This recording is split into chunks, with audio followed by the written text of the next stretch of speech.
মদিনার সাহাবীদের মধ্যে সবচাইতে গরীব সাহাবী ছিলেন সাইয়েদনা বেলাল রাদিয়াল্লাহু তাআলা আনহু। নিজের লজ্জাস্থান ঢাকার কাপড়টা ছাড়া তার কাছে দ্বিতীয় কোনো কাপড় ছিল না।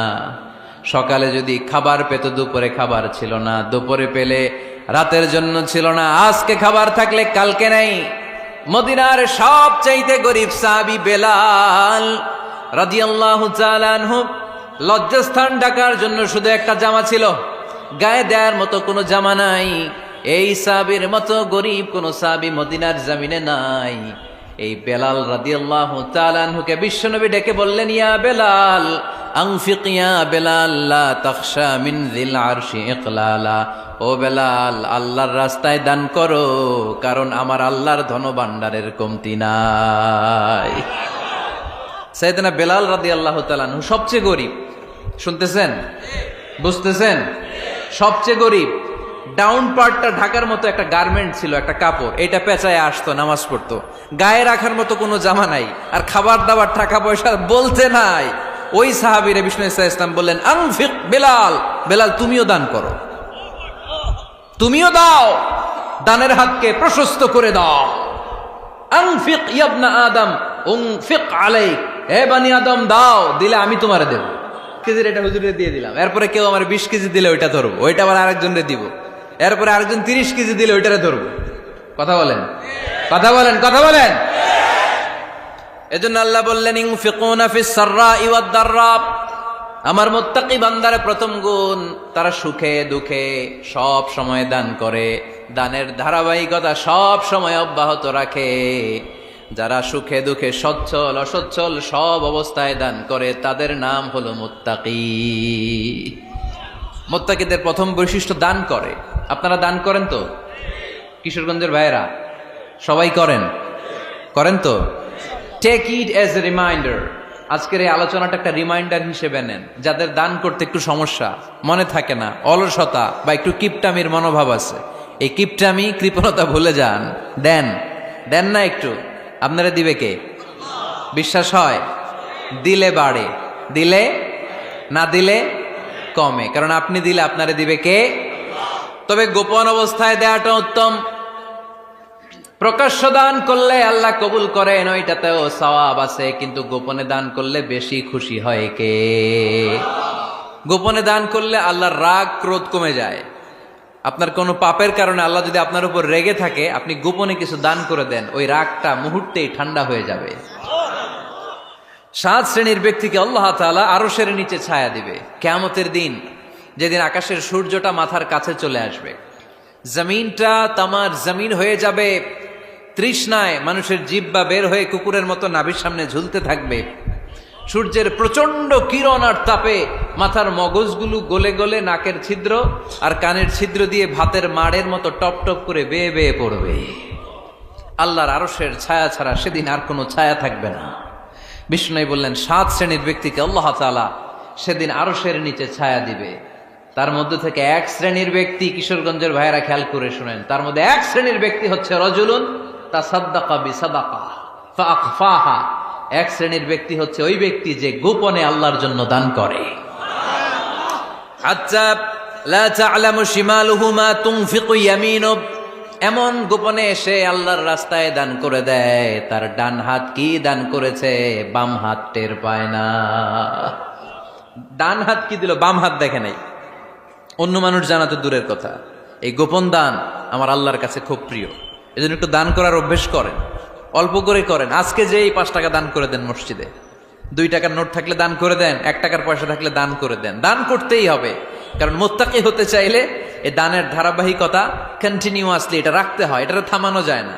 সময় ভালো বেশি দিলাম, সময় খারাপ কম দিলাম, কিন্তু দিতে হবে। রাজি আছেন? আল্লাকা সিররুন ইনদাল্লাহ বাইনাকা আনতা ওয়া বাইনাল্লাহ, আল্লাকা সাদাকাতুন তাখফা লা ইয়ালামুহা ইল্লাল্লাহ, আল্লাকা সিররুন ইনদাল্লাহ বাইনাকা আনতা ওয়া বাইনাল্লাহ, আল্লাকা সাদাকাতুন তাখফা লা ইয়ালামুহা ইল্লাল্লাহ। সুবহানাল্লাহ পড়েন। আল্লাকা সিররুন ইনদাল্লাহ, তোমার আর তোমার আল্লাহর মাঝে কোনো গোপন আমল আছে নাকি যেটা আল্লাহ ছাড়া কেউ জানে না? জীবনে আমাদের প্রত্যেকের এমন কিছু গোপন আমল, ইবাদত আর দান সদকা করা দরকার যেটা দুনিয়ার কেউ জানে না, জানে আমার রব আর জানি আমি। এরকম দান থাকার দরকার আছে না নাই? তোমার জীবনে এমন কোন গোপন সাদাকা আছে নাকি যেটা আল্লাহ ছাড়া কেউ দেখেনি? এই গোপন সাদাকাটা আল্লাহ খুব পছন্দ করে। এখানে মাদ্রাসা, আজকে আমার ভাই অমুক ভাই দিবেন 2 লক্ষ টাকা, বলেন মারহাবা। এটা উনি আল্লাহর জন্য দিতে পারে, মারহাবার জন্য দিতে পারে, ঠিক কিনা? কিন্তু রাতের আধারে রাস্তার পাশ দিয়ে হেঁটে যাচ্ছেন, মসজিদের দান বাক্সটা লেখা, উপরে সাইনবোর্ডে লেখা মুক্ত হস্তে আল্লাহর ঘরের জন্য দান করুন। কেউ নাই, কাক পক্ষী নাই, রাত বাজে 2টা, হঠাৎ করে পকেট থেকে 1000 টাকার বা 100 টাকার কচকচে নোটটা আপনি দান করে দিলেন। ওই দানটা 1 কোটি টাকার দানের চেয়েও বড় দান। কারণ দুনিয়ার কেউ তখন দেখে নাই, দেখেছে কে? কেউ যেটা দেখে না সেটা দেখে কে? কেউ যেটা জানে না সেটা জানে কে? সবার চোখ ফাঁকি দেয়া গেলেও আমার আল্লাহর চোখ ফাঁকি দেয়া যায়? এজন্য দান করতে হবে একজনের খুশির জন্য, তিনি কে? এজন্য রাব্বুল আলামিন বলেন, মাসালুল্লাযীনা ইউনফিকুনা আমওয়ালাহুম ফি সাবিলিল্লাহি কামাসালি হাব্বা আনবাতাত সাবআ সানাবিলা ফি কুল্লি সুমবুলাতিন মিআতু হাব্বা ওয়াল্লাহু ইউদাঈফু লিমান ইয়াশা ওয়াল্লাহু ওয়াসিউন আলীম। সুবহানাল্লাহ পড়েন। আল্লাহ বললেন, এই যে তোমরা আমার রাস্তায় দান করো, এটার উপমা একটা চারা বীজের মতো। এই চারা বীজ জমিনে গেড়ে দিলে সেখান থেকে 60টা শীষ গজায়, প্রতিটা শীষ থেকে 100টা করে দানা হয়, প্রতিটা শীষে জন্ম নেয় শত শস্য দানা। সুবহানাল্লাহ। চারা বীজ চিনেন না? মাটিতে ঢুকাই দিলেন, 60টা শীষ গজালো, প্রতিটা শীষে আবার 100টা করে দানা, মোট কটা হইল? 700টা। এক চারা বীজ থেকে যেমনি 700 দানা গজায়, তেমনি 1 টাকা দান করলে এরকম 700 গুণ সওয়াব আপনার আমলনামায় ঢুকাই দিবে কে? যারা দুনিয়ার বুকে প্রকাশ্যে গোপনে দান করত, সচ্ছল আর অসচ্ছল অবস্থায় দান করত, কিয়ামতের দিন যখন তাদেরকে তাদের আমলনামা দেয়া হবে, আমলনামা দেখে বলবে, আল্লাহ এত সওয়াব দুনিয়ার বুকে আমি করি নাই, অন্য কারো আমলনামা তোমার ফেরেশতারা ভুল করে আমারে দিয়েছে। আল্লাহ এত আমলনামা তো আমি করি নাই, এত নেক কাজ কোত্থেকে আসলো? এটা আমার না, তোমার ফেরেশতারা ভুল করে আরেকজনেরটা গছাই দিছে আমারে। আল্লাহ বলবে, না, আমার ফেরেশতারা ভুল করে না। সুবহানাল্লাহ পড়েন। ফেরেশতারা কখনো ভুল করতে পারে না, এটা তোমারই আমলনামা, আমার আমলনামা, আমি তো এত সওয়াব করি নাই। আল্লাহ বললেন, তুমি যে ওই আমার খুশির জন্য দান করেছো, ওই ছোট্ট দানটাকে আমি বড় করে তোমার আমলনামায় ঢুকাই দিচ্ছি। আরো আস্তে কোন সুবহানাল্লাহ। হাদিসে এসেছে, কামা ইউরাব্বি আহাদুকুম ফুলুয়া, তোমরা যেমনি ছাগল পালো, বাছুর পালো, আল্লাহ তাআলা তোমাদের দানটাকে এরকম পেলে পুষে বড় করে। আপনারা কিশোরগঞ্জে গরু পালেন কারা দেখি? বাড়ি বাড়ি, আপনার বাড়িতেও আছে। তো এই যে গাভী যখন বাচ্চা দেয়, বাছুর হয়, খুশি লাগে না আপনাদের? মালিক কি করে? এটারে খাওয়ায়, খাইয়ে দাইয়ে পেলে পুষে বড় করে না? কুরবানির হাটে বিক্রির জন্য। আল্লাহ বললে, তুমি যে ওই ছোট্ট দান করেছো, তোমার এই ছোট্ট দানটা আমিও এটারে খাইয়ে দাইয়ে পেলে পুষে বড় করে উহুদ পাহাড়ের সমান করে তোমার আমলনামায় ঢুকিয়ে দিয়েছি। এজন্য আল্লাহ বললেন, আল্লাযীনা ইউনফিকুনা ফিস সাররাই ওয়াদ দাররা, মুত্তাকিদের প্রথম গুণ সচ্ছল আর অসচ্ছল উভয় অবস্থায় আল্লাহর জন্য তারা দান করে। সুবহানাল্লাহ পড়েন। তাহলে মুত্তাকিদের প্রথম গুণ, তারা কি করে? জোরে বলেন, সবাই বলেন, আবার বলেন। আপনাদের কষ্ট হচ্ছে? দোয়া করে ফেলি আমরা তো। গলার আওয়াজ এত অল্প কেন? আওয়াজ করে উত্তর দেয়া যাবে? চিল্লায় পড়েন আল্লাহু আকবার। এভাবে উত্তর দিবেন, এভাবে আওয়াজ করে উত্তর দিলে আমি বুঝবো আমার কথা শুনতেছেন, বুঝতেছেন। তা না হলে আমি বুঝবো বুঝতেছেন না। আমি এত কষ্ট করে বলি, এরা বুঝে না।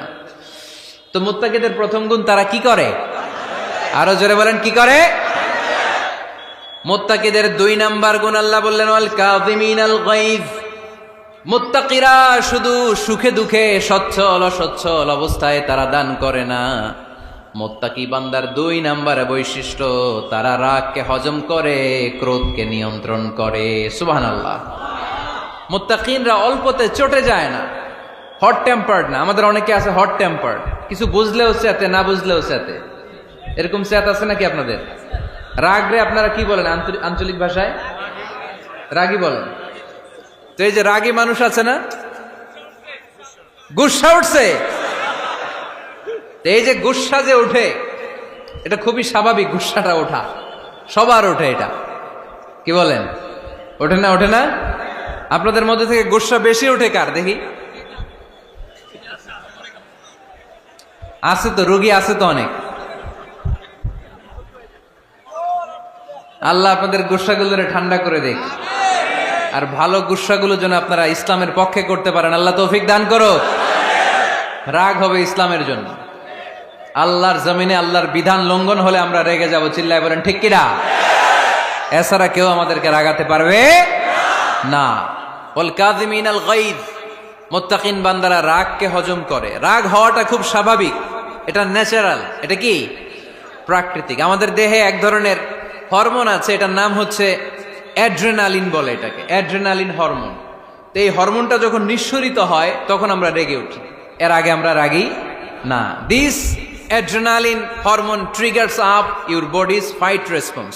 এটা নিঃসরিত হলেই বডি তখন ফাইট করতে মন চায়, মনে চায় খায়া ফেলাই, মাইরা ফেলাই, দইরা ফেলাই, অক করে হোতা এলাই।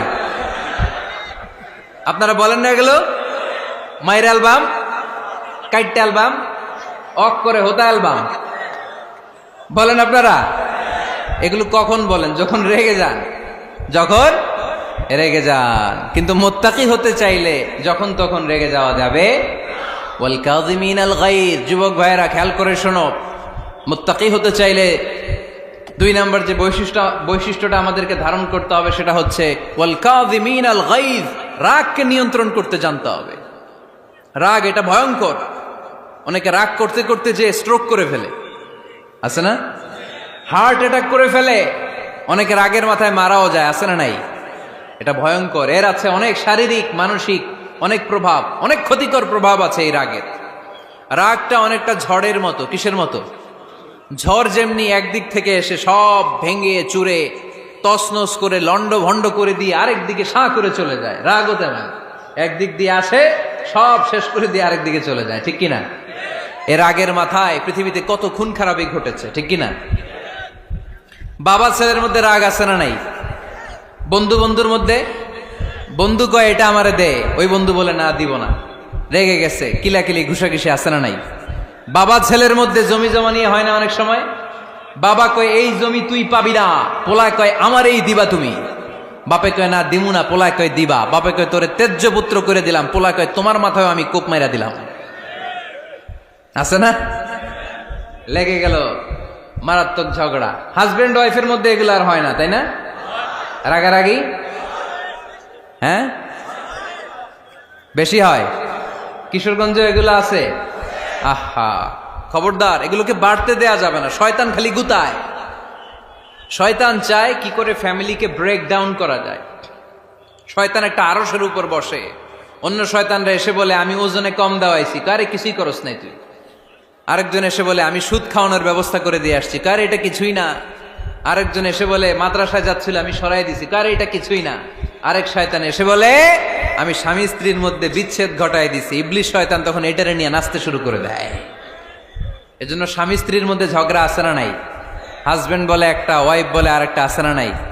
হাজবেন্ড বলে তুমি যাইবা না, এই বিয়ার দাওয়াতে যাইবা না, ও আমারে অপমান করছিল। বউ কয় আমি যামু, আমার বান্ধবীর বিয়া, তোমার কি? আছে না নাই? হাজবেন্ড কয় না যাবি না, বউ কয় যামু, গেলে তোর খবর আছে। বউ কয় কি করবা? কয় তালাক দিয়ে দিলাম। আছে না নাই? ছোট্ট ঝগড়া থেকে মাথা গরম করে রাগের মাথায় তালাক দিয়ে ফেলে। এজন্যই রাগ ভয়ঙ্কর। এর রাগের কারণে বন্ধু বন্ধুর সম্পর্ক নষ্ট হয়, হাজবেন্ড ওয়াইফের মধ্যে ডিভোর্স হয়ে যায়, বাবা ছেলের মধ্যে সম্পর্ক ছিন্ন হয়ে যায়। এটা ঝড়ের মতো। এজন্য মুমিনরা চাইলেই চট করে রেগে যেতে পারে। এজন্য রাগ নিয়ন্ত্রণের দরকার আছে না নাই? এজন্য আল্লাহ বললেন والذين ينفقون أموالهم في سبيل الذين ينفقون في السراء والضراء والكاظمين الغيظ والعافين عن الناس মুমিন বান্দার মুত্তাকিদের প্রথম গুণ দান করে, মুত্তাকিদের দ্বিতীয় গুণ তারা রাগকে হজম করে। সুবহানাল্লাহ পড়ে। রাগকে কি করতে হবে? জোরে বলেন, কি করতে হবে? আল্লাহ রাসূল বললেন, লাইসা শাদীদু বিসসুরআ, কুস্তি খেলে যে অন্যকে মাটিতে শুইয়ে দিতে পারে সে আসল শক্তিশালী না। ইন্নামাশ শাদীদুল্লাযী ইয়ামলিকু নাফসাহু ইনদাল গাদাব, রাগের মাথায় যখন নিজেকে যে নিয়ন্ত্রণ করতে পারে আল্লাহর কাছে ওই ব্যক্তিটাই শক্তিশালী। কুস্তি খেলে আরেকজনের শোয়াই দিলেন, এ শক্তিশালী না, বরং শক্তিশালী তো সে যে রাগের সময় নিজের উপর নিয়ন্ত্রণ রাখে। He can control himself in the time of anger, যখন সে রেগে যায় তখন সে নিজেকে নিয়ন্ত্রণ করতে পারে, সেই শক্তিশালী। কুস্তি খেইলে আপনি হোতায় দিলেন আরেকজনকে, আপনি শক্তিশালী না। এজন্য রাগকে নিয়ন্ত্রণ করতে রাজি আছেন তো? এক সাহাবী এসে বললেন, ইয়া রাসূলুল্লাহ আউসিনি, ইয়া রাসূলুল্লাহ, ও নবী আমারে নসিহত করেন, আমারে কিছু উপদেশ দেন। বিশ্বনবী বললেন, লা তাগদাব, তুমি রেগে যেও না। সাহাবী বললেন, আরেকটা উপদেশ দেন। বিশ্বনবী বললেন, লা তাগদাব, রেগে যেও না। সাহাবী বললেন, ও নবী আরেকটা উপদেশ দেন। বিশ্বনবী তৃতীয়বারের জন্য বললেন, ও সাহাবী তুমি রেগে যেও না, লা তাগদাব, রেগে যেও না। কারণ রেগে গেলেন তো হেরে গেলেন, রেগে গেলেন হেরে গেলেন। অনেকে আপনারা রাগাতে চাইবে নানাভাবে, কিন্তু আপনি রাখবেন না। আপনার সাথে ঝগড়া করতে চাইবে, পায়ে পাড়া দিয়ে ঝগড়া করতে চায়, এরকম আছে না নাই? আপনারা রাগাতে চায়, ফুসলাতে চায়, কিন্তু মুমিনরা, মুত্তাকিনরা তারা যেন তেন কোনো কারণে রেগে যায় না, তারা তাদের রাগকে হজম করে। আলহামদুলিল্লাহ পড়েন। আল্লাহ রাসূল সাল্লাল্লাহু আলাইহি ওয়াসাল্লাম কখনো রাগতেন না, কখনো না। ওনার উপর অনেক অত্যাচার হয়েছে, উনি রাগেন নাই, উনি ক্ষমা করে দিয়েছেন। কি করেছেন? আল্লাহ রাসূল সাল্লাল্লাহু আলাইহি ওয়াসাল্লাম যখন মক্কায় নামাজ পড়তেন, আল্লাহ রাসূল সাল্লাল্লাহু আলাইহি ওয়াসাল্লাম যখন রুকুতে যেতেন, সিজদায় যেতেন, পিঠের উপরে পচা উটের নাড়ি ভুঁড়ি চাপিয়ে দেয়া হতো। আল্লাহ রাসূল কখনো রেগেছেন? কথা বলেন। তায়েফের ময়দানে দাওয়াত দিতে গেলেন, পাথর মারা হলো, তিনি রেগেছেন? বাড়ি থেকে বের করে দেয়া হলো, বাধ্য হয়ে মক্কা থেকে মদিনায় হিজরতে গেলেন। মক্কার দিকে তাকিয়ে তাকিয়ে চোখের পানি ছাড়লেন আর বললেন, মক্কা তু আহাব্বুল বিলাদ ইলাইয়া, আমার কাছে সবচেয়ে প্রিয় শহর মক্কা শহর। লাউলা উখরিজতু লামা খারাজতু, আমার যদি বের করে দেয়া না হতো মক্কা থেকে জীবনে কোনোদিন আমি বের হতাম না। তারপরেও বিশ্বনবী রাগেন নাই। ব্ল্যাক ম্যাজিক করে 6 মাস বিশ্বনবীকে অসুস্থ করে রাখা হয়েছে, তিনি রাগেন নাই। আল্লাহ রাসূল সাল্লাল্লাহু আলাইহি ওয়াসাল্লাম একবার উটের উপর চড়ছিলেন। ইন দ্য মিন টাইম এক বেদুইন এসে বিশ্বনবীর গায়ের চাদর ধরে টান দিলেন। হাদিসের বর্ণনাকারী সাইয়েদনা আনাস রাদিয়াল্লাহু তাআলা আনহু, উনি বলেন, কুনতু আমশি মা রাসূলিল্লাহ, আমি একবার রাসূল সাল্লাল্লাহু আলাইহি ওয়াসাল্লামের সাথে হাঁটছিলাম। ওয়া আলাইহি বুরদুন নাজরানি গলিযুল হাশিয়া, আর রাসূল সাল্লাল্লাহু আলাইহি ওয়াসাল্লামের গায়ে ছিল চাদর। কি ছিল? আপনারা আজকে চাদর গায়ে দিয়ে আসছেন? কেউ আসছেন? অনেকে। এই যে আমরা চাদর গায়ে দেই, আমাদের চাদরের এই পাশে মাঝে মাঝে কিছু ডিজাইন করা থাকে না? নাজরান দেশ থেকে নিয়ে আসা বিশ্বনবীর ওই চাদরের এইখানে খসখসে ডিজাইন ছিল। তো আল্লাহ রাসূল যখন চাদর গায়ে দেয়া, ওই বেদুইন যখন চাদর টান দিয়েছে, ওই খসখসে ডিজাইন আল্লাহ রাসূল সাল্লাল্লাহু আলাইহি ওয়াসাল্লামের ঘাড়ের চামড়া ছিঁড়ে ফেলেছে। আসছিল ভিক্ষা করতে, বেদুইন আসছে কি করতে? ভিক্ষা চাওয়ার স্টাইল দেখেন, ভিক্ষা চাওয়ার স্টাইল দেখছেন? আল্লাহ রাসূল সাল্লাল্লাহু আলাইহি ওয়াসাল্লামের চাদর ধরে এমন টান মেরেছে, ওই খসখসে চাদরের দাগ বিষ্ণু সাল্লাল্লাহু আলাইহি ওয়াসাল্লাম ঘাড়ের মধ্যে বসে ঘাড়ের চামড়া ছিঁড়ে গিয়েছে। বিষ্ণু প্রচন্ড ব্যথা পেয়েছেন, কিন্তু কিছুই বলেন নাই। ফালতাফাতা ইলাইহি রাসূলুল্লাহ, আল্লাহ রাসূল তার দিকে তাকালেন, তাকিয়ে সুম্মা দাহিক, ছোট্ট একটা মুচকি হাসি দিলেন। মুচকি হাসি দিলেন। ভিক্ষা করতে আসছে, চাদর ধরে টান মেরা ঘাড়ের চামড়া ছিঁড়ে ফেলছে, আর বলতে শুরু করছে, ইয়া মুহাম্মদ মুরলি মিন মালিল্লাহ, আল্লাহর যে সম্পদ আছে বাইতুল মালের সম্পদ থেকে আমার কিছু দাও, আমার কিচ্ছু নাই। আল্লাহ রাসূল সাল্লাল্লাহু আলাইহি ওয়াসাল্লাম ফাদাহিক, একটা মুচকি হাসি দিলেন, দিয়ে সে যা চেয়েছে তার হাতে সেটা উঠিয়ে দিলেন। চিল্লায় পড়েন সুবহান। তার মানে আমার নবী সহজে রাখতেন না। ওনার গায়ের উপর, দেহের উপর অত্যাচার করা হলে বিষ্ণু সাল্লাল্লাহু আলাইহি ওয়াসাল্লাম কখনো রাগেন নাই। মারা হয়েছে, পাথর মেরে রক্তাক্ত করা হয়েছে, পিটানো হয়েছে, আল্লাহ রাসূল সাল্লাল্লাহু আলাইহি ওয়াসাল্লাম কখনো রাগেন নাই। তবে আল্লাহর জমিনে আল্লাহর বিধান লঙ্ঘিত হওয়া মাত্রই বিশ্বনবী সাল্লাল্লাহু আলাইহি ওয়াসাল্লাম রেগে যেতেন। পড়েন আল্লাহু আকবার। আল্লাহর বিধান লঙ্ঘিত হতে দিতেন না। যেই লোকটা নামাজ পড়া অবস্থায় ওটের পচা নারী বুড়ি চাপিয়ে দিলে রাগেন না, যাকে পাথর মারা হলে রাগেন না, চাদর ধরে টেনে গায়ের চামড়া ছিঁড়ে ফেললে রাগেন না, ওই ব্যক্তিটা আল্লাহর জমিনে আল্লাহর আইনের বিরুদ্ধে কথা বললে রেগে যেতেন। কারণ এটা আল্লাহর আইন। আল্লাহর আইনে সবাই সমান, এখানে উঁচু নিচু, there is no difference between black and white, between upper and lower, between the richer section of the society and poorer section of the society, between the prime minister, between the member of the parliament and the factory worker, rickshaw puller, everyone is totally equal, 100% equal in the eyes of Quran and Islam. চিল্লায় বলেন ঠিক কি না? আল্লাহর চোখে সবাই সমান। ওইখানে প্রধানমন্ত্রী নাই, ওইখানে প্রেসিডেন্ট নাই, ওইখানে এমপি নাই, ওইখানে রিকশাওয়ালা আর প্রধানমন্ত্রী আর প্রেসিডেন্ট এক কাতারে দাঁড়িয়ে আল্লাহর সেজদা দেয়। চিল্লায় বলেন ঠিক কি না? নিজেকে আক্রমণ করা হলে রাখতেন না, কিন্তু আল্লাহর জমিনে আল্লাহর বিধান লঙ্ঘিত হলে আল্লাহ রাসূল রেগে যেতেন। মদিনাতে এক মেয়ে চুরিতে ধরা পড়ল। চুরি করলে কি করতে হয়? আস-সারিকু ওয়াস-সারিকাতু ফাকতাউ আইদিয়াহুমা। বাংলাদেশে হাত কাটে, কি করে? জেলে দেয়। আর কি করে? হ্যাঁ, জরিমানা, জামাই আদর করে না। বিধান হচ্ছে হাত কেটে দাও। If anyone steal something precious, the government, the authority should cut down his right hand. আইনটা কার?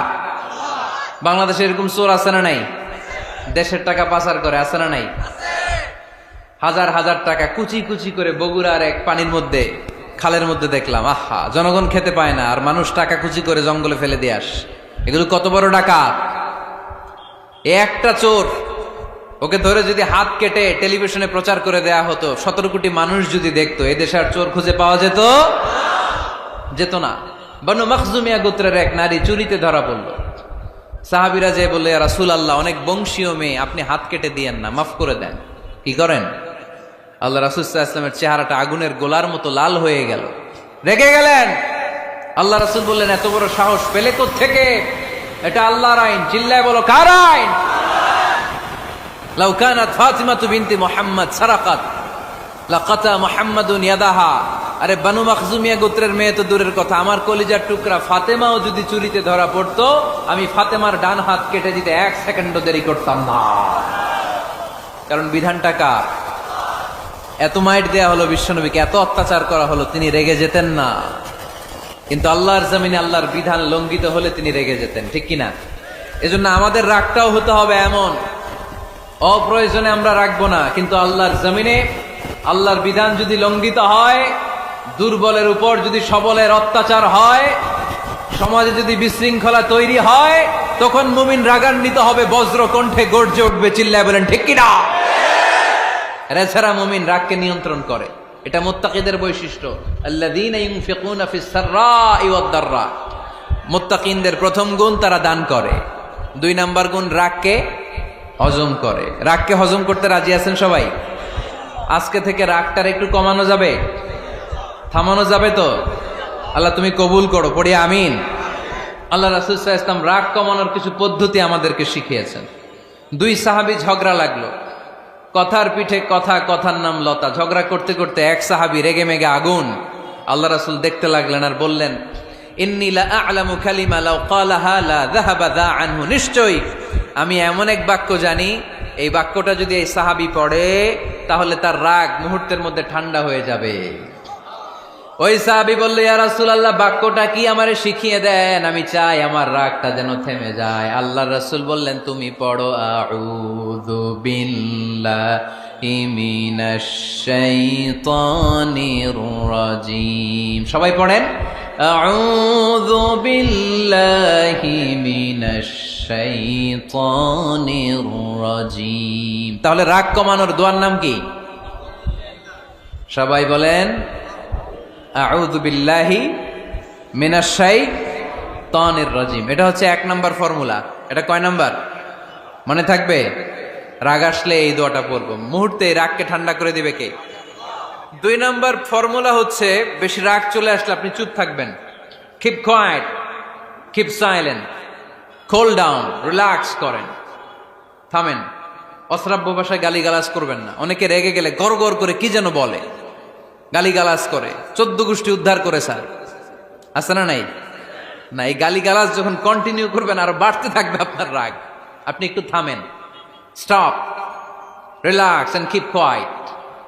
ইদা গাদিবা আহাদুকুম ফালিয়াসকুত বলেছেন মুহাম্মদ সাল্লাল্লাহু আলাইহি ওয়াসাল্লাম। তোমাদের কেউ যখন রেগে যায়, সে যদি রাগ থামাতে চায় সেজন্য চুপ থাকে। সেজন্য কি থাকে?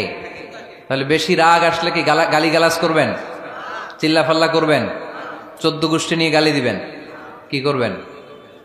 চুপ থাকবো। কি থাকবেন? মনে থাকবে নাকি ওয়াজের ময়দানেই শেষ, বাড়িতে যাইয়া হোতায় নেবেন? চুপ থাকতে রাজি আছেন তো?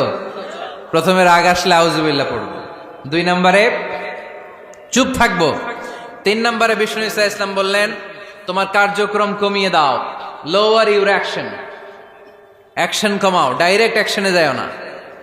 আমরা কি করি? রাগ আসলে ডাইরেক্ট অ্যাকশন, 1 তালাক, 2 তালাক, 3 তালাক, 22 তালাক, 100 তালাক, শাশুড়ির সুদ্ধা তালাক দিয়ে ফেলা, আছে না নাই? কয় তোর মারে তালাক, তোর 14 গোষ্ঠী তালাক, বিয়ে করছে একটারে তালাক দিয়ে 14 গোষ্ঠীরে, এরকম ডাকাইতে আছে না নাই? আলহামদুলিল্লাহ কিশোরগঞ্জে এগুলা নাই। ওমরে ফারুক যখন খলিফা রাদিয়াল্লাহু তাআলা আনহু, এক লোক তার স্ত্রীকে 100 তালাক দিছে। কয় তালাক? স্ত্রী এসে ওমরে ফারুককে বললেন, ইয়া আমিরাল মুমিনিন, বিচার করেন। কি বিচার? আমার স্বামী তো আমার 100 তালাক দিছে। কয় তালাক? ওমরে ফারুক বললেন, তোমার স্বামীকে ডেকে আনো। ডেকে আনা হলো। বলল, ঘটনা কি? তালাক দিবা 3টা, 100টা দিলা কেন? কয় রাগ হয়েছিল অনেক, মেজাজ গরম হয়ে গেছিল। ওমরে ফারুক বললেন, চাই আর তালাক মিন শিআরিল্লাহ, তালাক হচ্ছে আল্লাহর শিআর, এটা কোরআনের আইন, এটা নিয়ে ফাইজলামি করলি কেন? এদিকে আয়, বিচার করি। জামাই বউরে বসায় তিনি বিচার করে দিলেন, 3 তালাকে তোর বউ তালাক, বাকি 97 তালাক তোর পিঠের উপর পড়বে। কই পড়বে? এবার জল্লাদ নিয়ে আসা হলো, চাবুক নিয়া, ওয়াহেদ, ইসনাইন, তালাতা, আরবা, খামসা, এক একটা চাবুক মারে আর চিল্লান মেরা ওঠে স্বামী, কয় সব তালাক তোর পিঠের উপরে দিলাম। এরকম বিচার যদি ওমরে ফারুকের মতো বাংলার জমিনে থাকতো, একটা বদমাইশও খুঁজে পাওয়া যেত? লোয়ার ইউর অ্যাকশন, রেগে গেলে অ্যাকশন কমান্ড, ডাইরেক্ট অ্যাকশন মেরেন না। কি করবেন? কার্যক্রম কমিয়ে দেন। আল্লাহ রাসূল সাল্লাল্লাহু আলাইহি ওয়াসাল্লাম বললেন, ইযা গাদিবা আহাদুকুম ওয়া হুয়া কায়েম, দাঁড়িয়ে থাকা অবস্থায় যদি কেউ রেগে যায়, ফালিয়াজলিস, সেজন্য বসে যায়। ফা ইন যাহাবা আনহুল গাদাবু ওয়া ইল্লা ফালিয়াত্তাজি, বসে যাওয়ার পরেও যদি তার রাগ কমে না যায়, সেজন্য শুয়ে যায়। সুবহানাল্লাহ পড়েন। দাঁড়িয়ে থাকা অবস্থায় রাগ আসলে কি করবেন? বসা অবস্থায় রাগ আসলে, শোয়া অবস্থায় রাগ আসলে ঘুমায় যাবেন। অনেক ভালো মানুষ এই এলাকার লোকেরা। শোয়া অবস্থায় রাগ আসলে চোখ বন্ধ করে ঘুমায় যাবেন, এরপর সুন্দর সুন্দর স্বপ্ন দেখতে শুরু করবেন। রাগ আর নাই। কত সুন্দর ফিলোসোফার ছিল বিষ্ণু ঈসা ইসলাম। এই কথাগুলোর দাম কত জানেন? ওজন কত জানেন? কিভাবে আমাদেরকে তিনি সভ্য বানাতে চেষ্টা করেছেন, কিভাবে আমাদেরকে সুখী সমৃদ্ধ মানুষ বানাতে চেষ্টা করেছেন। দাঁড়িয়ে থাকলে যদি রেগে যাও, বসে পড়ো। বসে গেলেও যদি রেগে যাও, শুয়ে পড়ো। সুবহানাল্লাহ পড়েন। তার মানে রাগ কমানোর 1 নম্বর ফর্মুলা আউযুবিল্লাহ পড়বেন, 2 নম্বর ফর্মুলা চুপ থাকবেন, 3 নম্বর ফর্মুলা অ্যাকশন কমিয়ে দিবেন, দাঁড়ালে বসবেন, বসে থাকলে শুয়ে যাবেন। 4 নম্বরে বিশ্বনবী বললেন, তারপরেও যদি তোমার রাগ কমে না যায়, ঠান্ডা পানি দিয়ে ওযু করো, রাগ কমায় দিবে কে? ওযু করেন ঠান্ডা পানি দিয়ে, রাগ কমায় দিবে কে? আল্লাহ রাসূল সাল্লাল্লাহু আলাইহি ওয়াসাল্লাম বললেন, শাইতান ইন্নাল গাদাবা মিনাশ শাইতান, নিশ্চয়ই রাগ আসে শয়তান থেকে। রাগ এনে দেয় কে? একটু আওয়াজ করে বলেন না, এনে দেয় কে? রাগ এনে দেয় শয়তান। ও শয়তানু খুলিকা মিনান নার, শয়তান তৈরি আগুন দিয়ে। শয়তান তৈরি কি দিয়ে? ওয়ান নারু তুতফাউ বিল মা, আর আগুন নিবায় পানি দিয়ে। আগুন নিবায় কি দিয়ে? এজন্য তোমাদের কেউ যখন রেগে যায়, ইদা গাদিবা আহাদুকুম ফালিয়াতাওয়াদ্দা, সেজন্য ঠান্ডা পানি দিয়ে ওযু করে তার রাগটারে ঠান্ডা করে দিবে কে? সুবহানাল্লাহ পড়েন। মনে থাকবে সবার? 1 নাম্বার, রাগ আসলে 1 নাম্বারে কি করবেন? আউযুবিল্লাহ পড়বেন। 2 নাম্বার, চুপ থাকবেন। 3 নাম্বার, বসে যাবেন, শুয়ে যাবেন। 4 নাম্বার, ওযু করবেন। রাজি আছেন? মাথায় ঠান্ডা পানি দিবেন, চেহারায় ঠান্ডা পানির ঝাপটা দিবেন, দেখবেন আপনার রাগকে ঠান্ডা করে দিছে কে? এজন্য আল্লাহ বললেন আমার মুত্তাকিদের বৈশিষ্ট্য হলো আল্লাযীনা ইউনফিকুনা ফিস সাররাই ওয়াদ দাররাই ওয়াল কাযিমিনাল গায়যা ওয়াল আফিনা আনিন নাস। মুত্তাকিন বান্দারা সুখে দুঃখে দান করে, রাগ ক্রোধ আসলে এটাকে তারা হজম করে। মুত্তাকিনদের 3 নাম্বার বৈশিষ্ট্য হলো তাদের সাথে কেউ অন্যায় করলে তারা ক্ষমা করে। সুবহানাল্লাহ পড়েন। কি করবেন? ক্ষমা করে দিবেন। মুত্তাকিদের 3 নাম্বার বৈশিষ্ট্য কি? নাকি অন্তরের মধ্যে দুঃখ কষ্ট রেখে দিবেন? অনেকে আছে অতীতের কষ্ট ভুলতে চায় না, ভুলতে পারে না। কেউ আপনারে ধমকি দিছিল, কেউ আপনার সাথে খারাপ আচরণ করছিল, কেউ আপনারে গালি দিছিল, অনেকে এটারে পেলে পুষে অন্তরে বড় করে রাখে, আছে না নাই? ভুলতে চায় না। মনের ভেতরে রাগ পেলে পুষে রাখা ঠিক না। মনে মনে কয় তুই আমারে মারছিলি, আমি তোরে মারুম। তুই আমারে অপমান করছিলি ওই দিন, যদি একদিন সুযোগ পাই তোরে হতা এলামু। আছে না এরকম? সেই 20 বছর আগে আপনার এসে অপমান করছে, ওইটারে পেলে পুষে আপনি অন্তরে নিয়ে বয়ে বেড়াচ্ছেন। আর এই হিংসা ক্ষোভ যদি রাগ ভিতরে রাখেন, এটা আপনারা কোনো বান্দা যদি তার অন্য কোনো ভাইকে ক্ষমা করে দেয়, আল্লাহ তাআলা ওই ক্ষমাকারীর সম্মান আর মর্যাদাকে বাড়িয়ে দেয়। আল্লাহ তাআলা নিজে ক্ষমাশীল, তিনি ক্ষমা করাকে পছন্দ করেন। তাই আমাদের বেশি বেশি ক্ষমা করা দরকার। এজন্য এখন কেউ যদি আপনার সাথে খারাপ আচরণ করে, আপনার উপর জুলুম করে, অন্যায় করে, কি করবেন? মাফ করে দিবেন।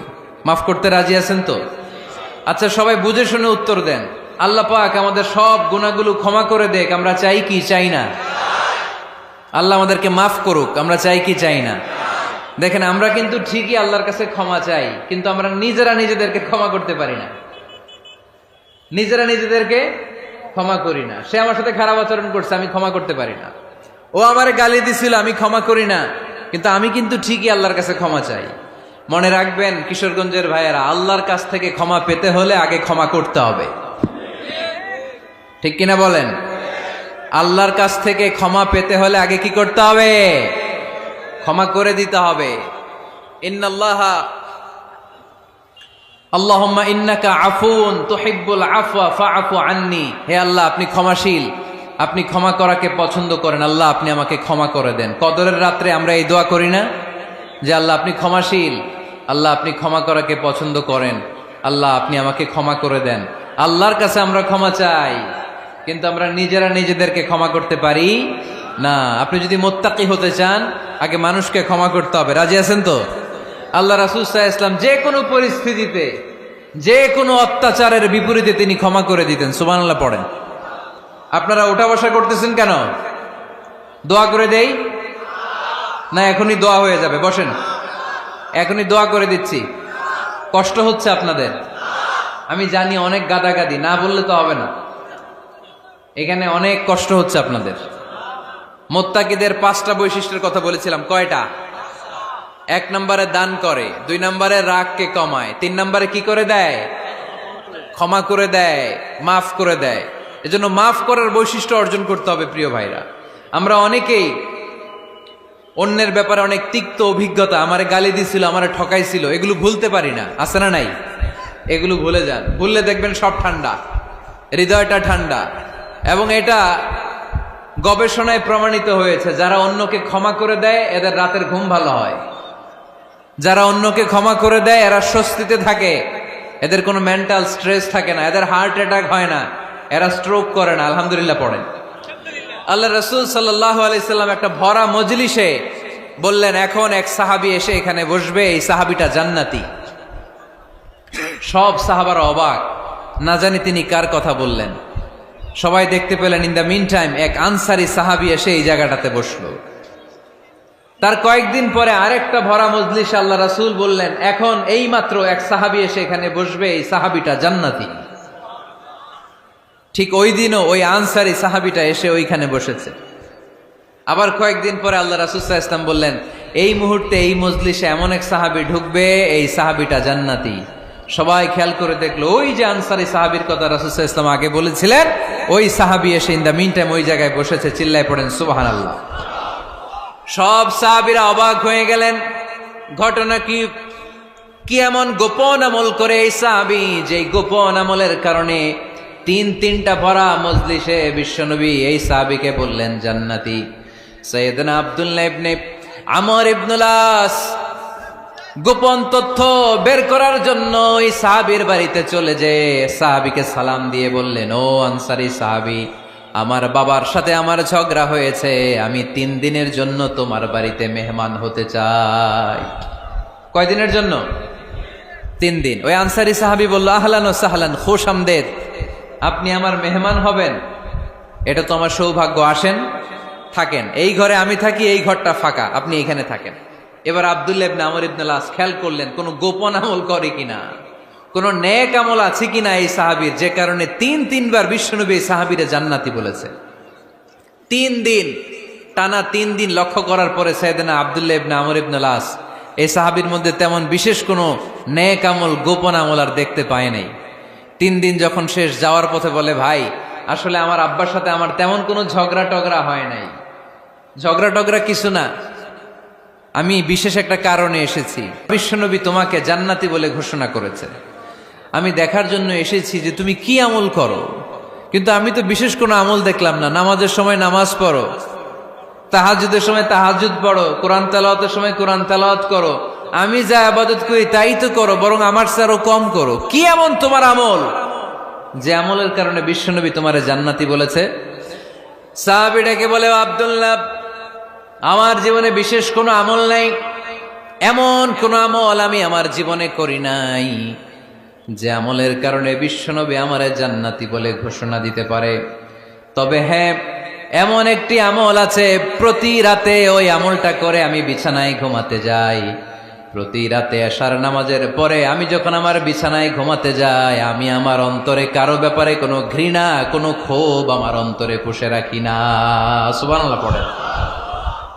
কোনো ক্ষোভ, কোনো ঘৃণা, কোনো হিংসা, কারো ব্যাপারে অহংকার, জেলাসি, এগুলো অন্তরে নিয়ে আমি ঘুমাই না। আমি যখন ঘুমাতে যাই, আমি সবাইরে ক্ষমা করে দিয়ে, মাফ করে দিয়ে ঘুমাতে চলে যাই। হয়তো এই আমলটা আল্লাহ তাআলার কাছে অত্যন্ত প্রিয় হতে পারে, এ কারণেই হয়তো বিশ্বনবী আমাকে জান্নাতি বলে ঘোষণা করেছে। চিল্লায় পড়তে হবে আল্লাহু আকবার। এজন্য রাতের বেলায় যখন বিছানায় যান, সব ভুলে যান। কে গালি দিছিল ভুলে যান, কে ঠকাইছিল ভুলে যান, কে অপমান করেছিল ভুলে যান, কার সাথে মারামারি হয়েছিল ভুলে যান। বিছানায় যাওয়ার আগে সবাইরে মাফ করে দিয়ে একটা প্রশান্ত আত্মা নিয়ে ঘুমাতে যান। ওই সাহাবীর মতো আপনারও জান্নাতি বানাবে কে? এজন্য আল্লাহ বললেন, আল্লাযীনা ইউনফিকুনা ফিস সাররাই ওয়াদ দাররাই ওয়াল কাযিমিনাল গায়যা ওয়াল আফিনা আনিন নাস ওয়াল্লাহু ইউহিব্বুল মুহসিনিন। আমার মুত্তাকি বান্দারা সব সময় দান করে, আমার মুত্তাকি বান্দারা রাগকে নিয়ন্ত্রণ করে, আমার মুত্তাকি বান্দারা অন্যের ব্যাপারে অন্তরে হিংসা বিদ্বেষ পুষে রাখে না, আমার মুত্তাকি বান্দারা সবাইকে ক্ষমা করে দেয়। সুবহানাল্লাহ পড়ে। কয়টা গেল? আর বাকি কয়টা? চিল্লায় বলতে হবে কয়টা? 2 মিনিট সময় হবে আপনাদের শোনার। সবার সময় হবে। 4 নম্বর আল্লাহ বললেন, মনে রাখতে হবে আমাদের পাপ যত বড় হোক, তার রহমতের দরিয়া তার চাইতেও বড়, ঠিক কিনা? আমাদের গুনাহ আর অন্যায় যদি হয় খালের পানির সমান, বিলের পানির সমান, আল্লাহর দয়া সাগরের পানির সমান। আমাদের অন্যায় আর পাপ যদি হয় পাহাড়ের সমান, আমার রবের দয়া আকাশের সমান, ঠিক কিনা? বিষ্ণু বলেছেন, কুল্লুকুম খাত্তাউন ওয়া খায়রুল খাত্তাইন আত-তাওয়াবুন। তোমরা সবাই পাপী। আমরা সবাই কি? আওয়াজ করে বলেন না, আমরা সবাই কি? আমরা যে পাপী, এটা বলতে আপনাদের লজ্জা লাগে? আমরা সবাই কি? শুধু কি পাপী? পাপীর ঘরের পাপী, 14 গোষ্ঠী পাপী। আমি পাপী, আমার বাবা পাপী, আমার মা পাপী, আমার দাদা পাপী, আমরা সবাই পাপী। আল্লাহ রাসূল বললেন, কুল্লুকুম খাত্তাউন, তোমরা সবাই পাপী, ওয়া খায়রুল খাত্তাইন আত-তাওয়াবুন। আর এই পাপীদের মধ্যে সবচেয়ে ভালো পাপী ওই পাপী যেই পাপী পাপ করার পরই তওবা করে। ইস্তেগফার পরে, ঠিক কিনা? পৃথিবী না জানুক আমি তো জানি, পৃথিবী না জানুক আমি তো জানি, আমি কি পাপ করেছি হায়। আমার পাপের করলে বিচার, বাঁচার আমার নাই উপায়। দয়াময় প্রভু মাফ করো আমায়, মাফ করো আমায়। পড়েন, পৃথিবী না জানুক আমি তো জানি, আমি কি পাপ করেছি হায়।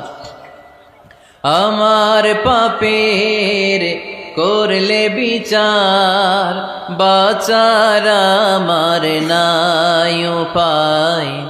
দয়াময় প্রভু মাফ করো আমায়, মাফ করো আমায়। চিল্লায় পড়তে হবে সবাই, আমিন।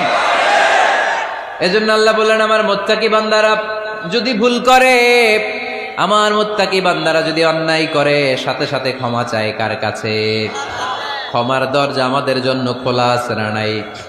আমরা যদি ভুল করি, অন্যায় করি, আমরা পড়ি রব্বানা যালামনা আনফুসানা ওয়া ইল্লাম তাগফির লানা ওয়া তারহামনা লানাকুনান্না মিনাল খাসিরিন। ও আল্লাহ, ভুল করেছি, অন্যায় করেছি, পাপ করেছি, গুনাহ করেছি, নফসের উপর জুলুম করেছি। তুমি যদি মাফ না করে দাও, আমাদেরকে মাফ করার দুনিয়াতে কেউ নাই, ঠিক কিনা? এজন্য আল্লাহ বললেন, মুত্তাকিদের 4 নাম্বার গুণ, ভুল হতেই পারে কিন্তু নিরাশ হয়ো না, হাল ছেড়ে দিও না। তোমাদের জন্য আমি আল্লাহর ক্ষমার দরজা খোলা আছে না নাই? 24 ঘন্টা খোলা। সকালে ভুল করছেন, মাফ চাইবেন কার কাছে? দুপুরে ভুল হয়েছে, মাফ চাইবেন কার কাছে? রাতে ভুল হয়েছে, মাফ চাইবেন কার কাছে?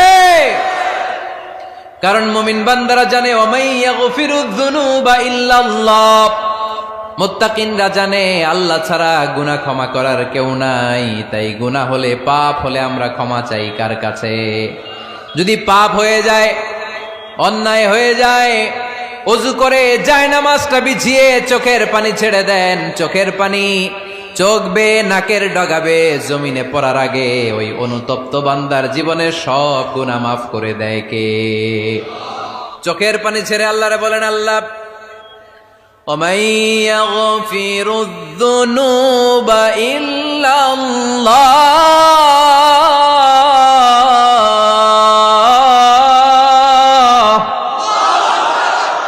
وَمَن يَغْفِرُ الذُّنُوبَ إِلَّا اللَّهُ। আল্লাহ ছাড়া গুনাহ ক্ষমা করার আর কোনো দ্বিতীয় মাবুদ আমাদের আর আছে নাকি?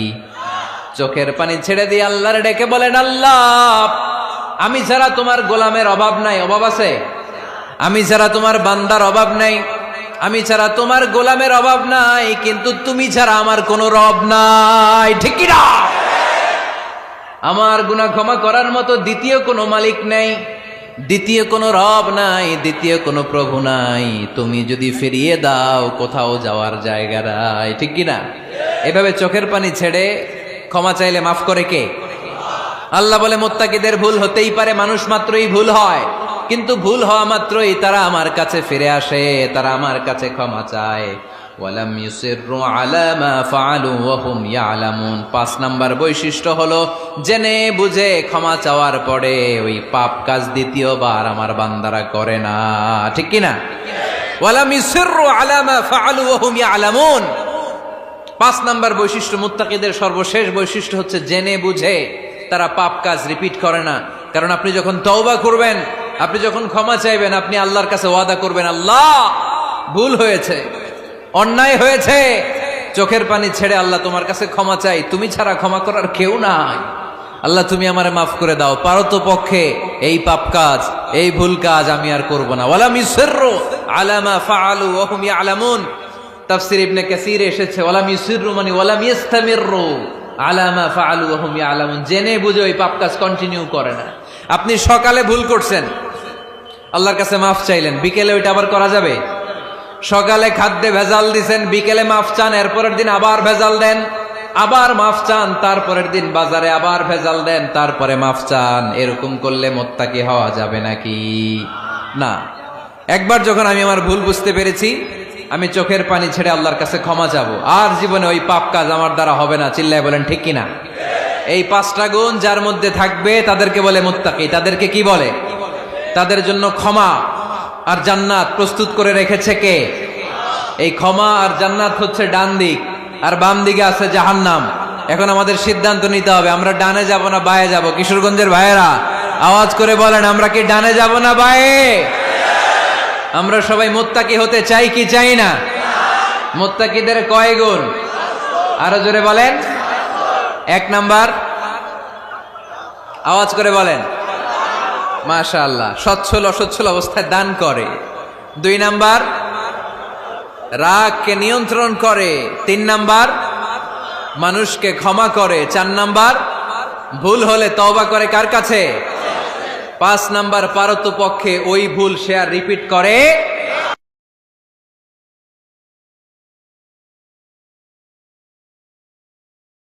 সবচাইতে ভয়ঙ্কর অভিজ্ঞতা কোন প্রাণীর জন্য, সর্বোচ্চ এবং সবচাইতে ভয়ঙ্কর অভিজ্ঞতা হচ্ছে মৃত্যু। এবং এত ভয়ঙ্কর অভিজ্ঞতা, এই অভিজ্ঞতাটা কারো কাছে শেয়ার করে যাওয়া যায় না। মরার সময় কেউ বলে যেতে পারছিল আমার মরতে এমন লাগছে, কইতে পারছে? কেমন লাগছে বলতে পারে?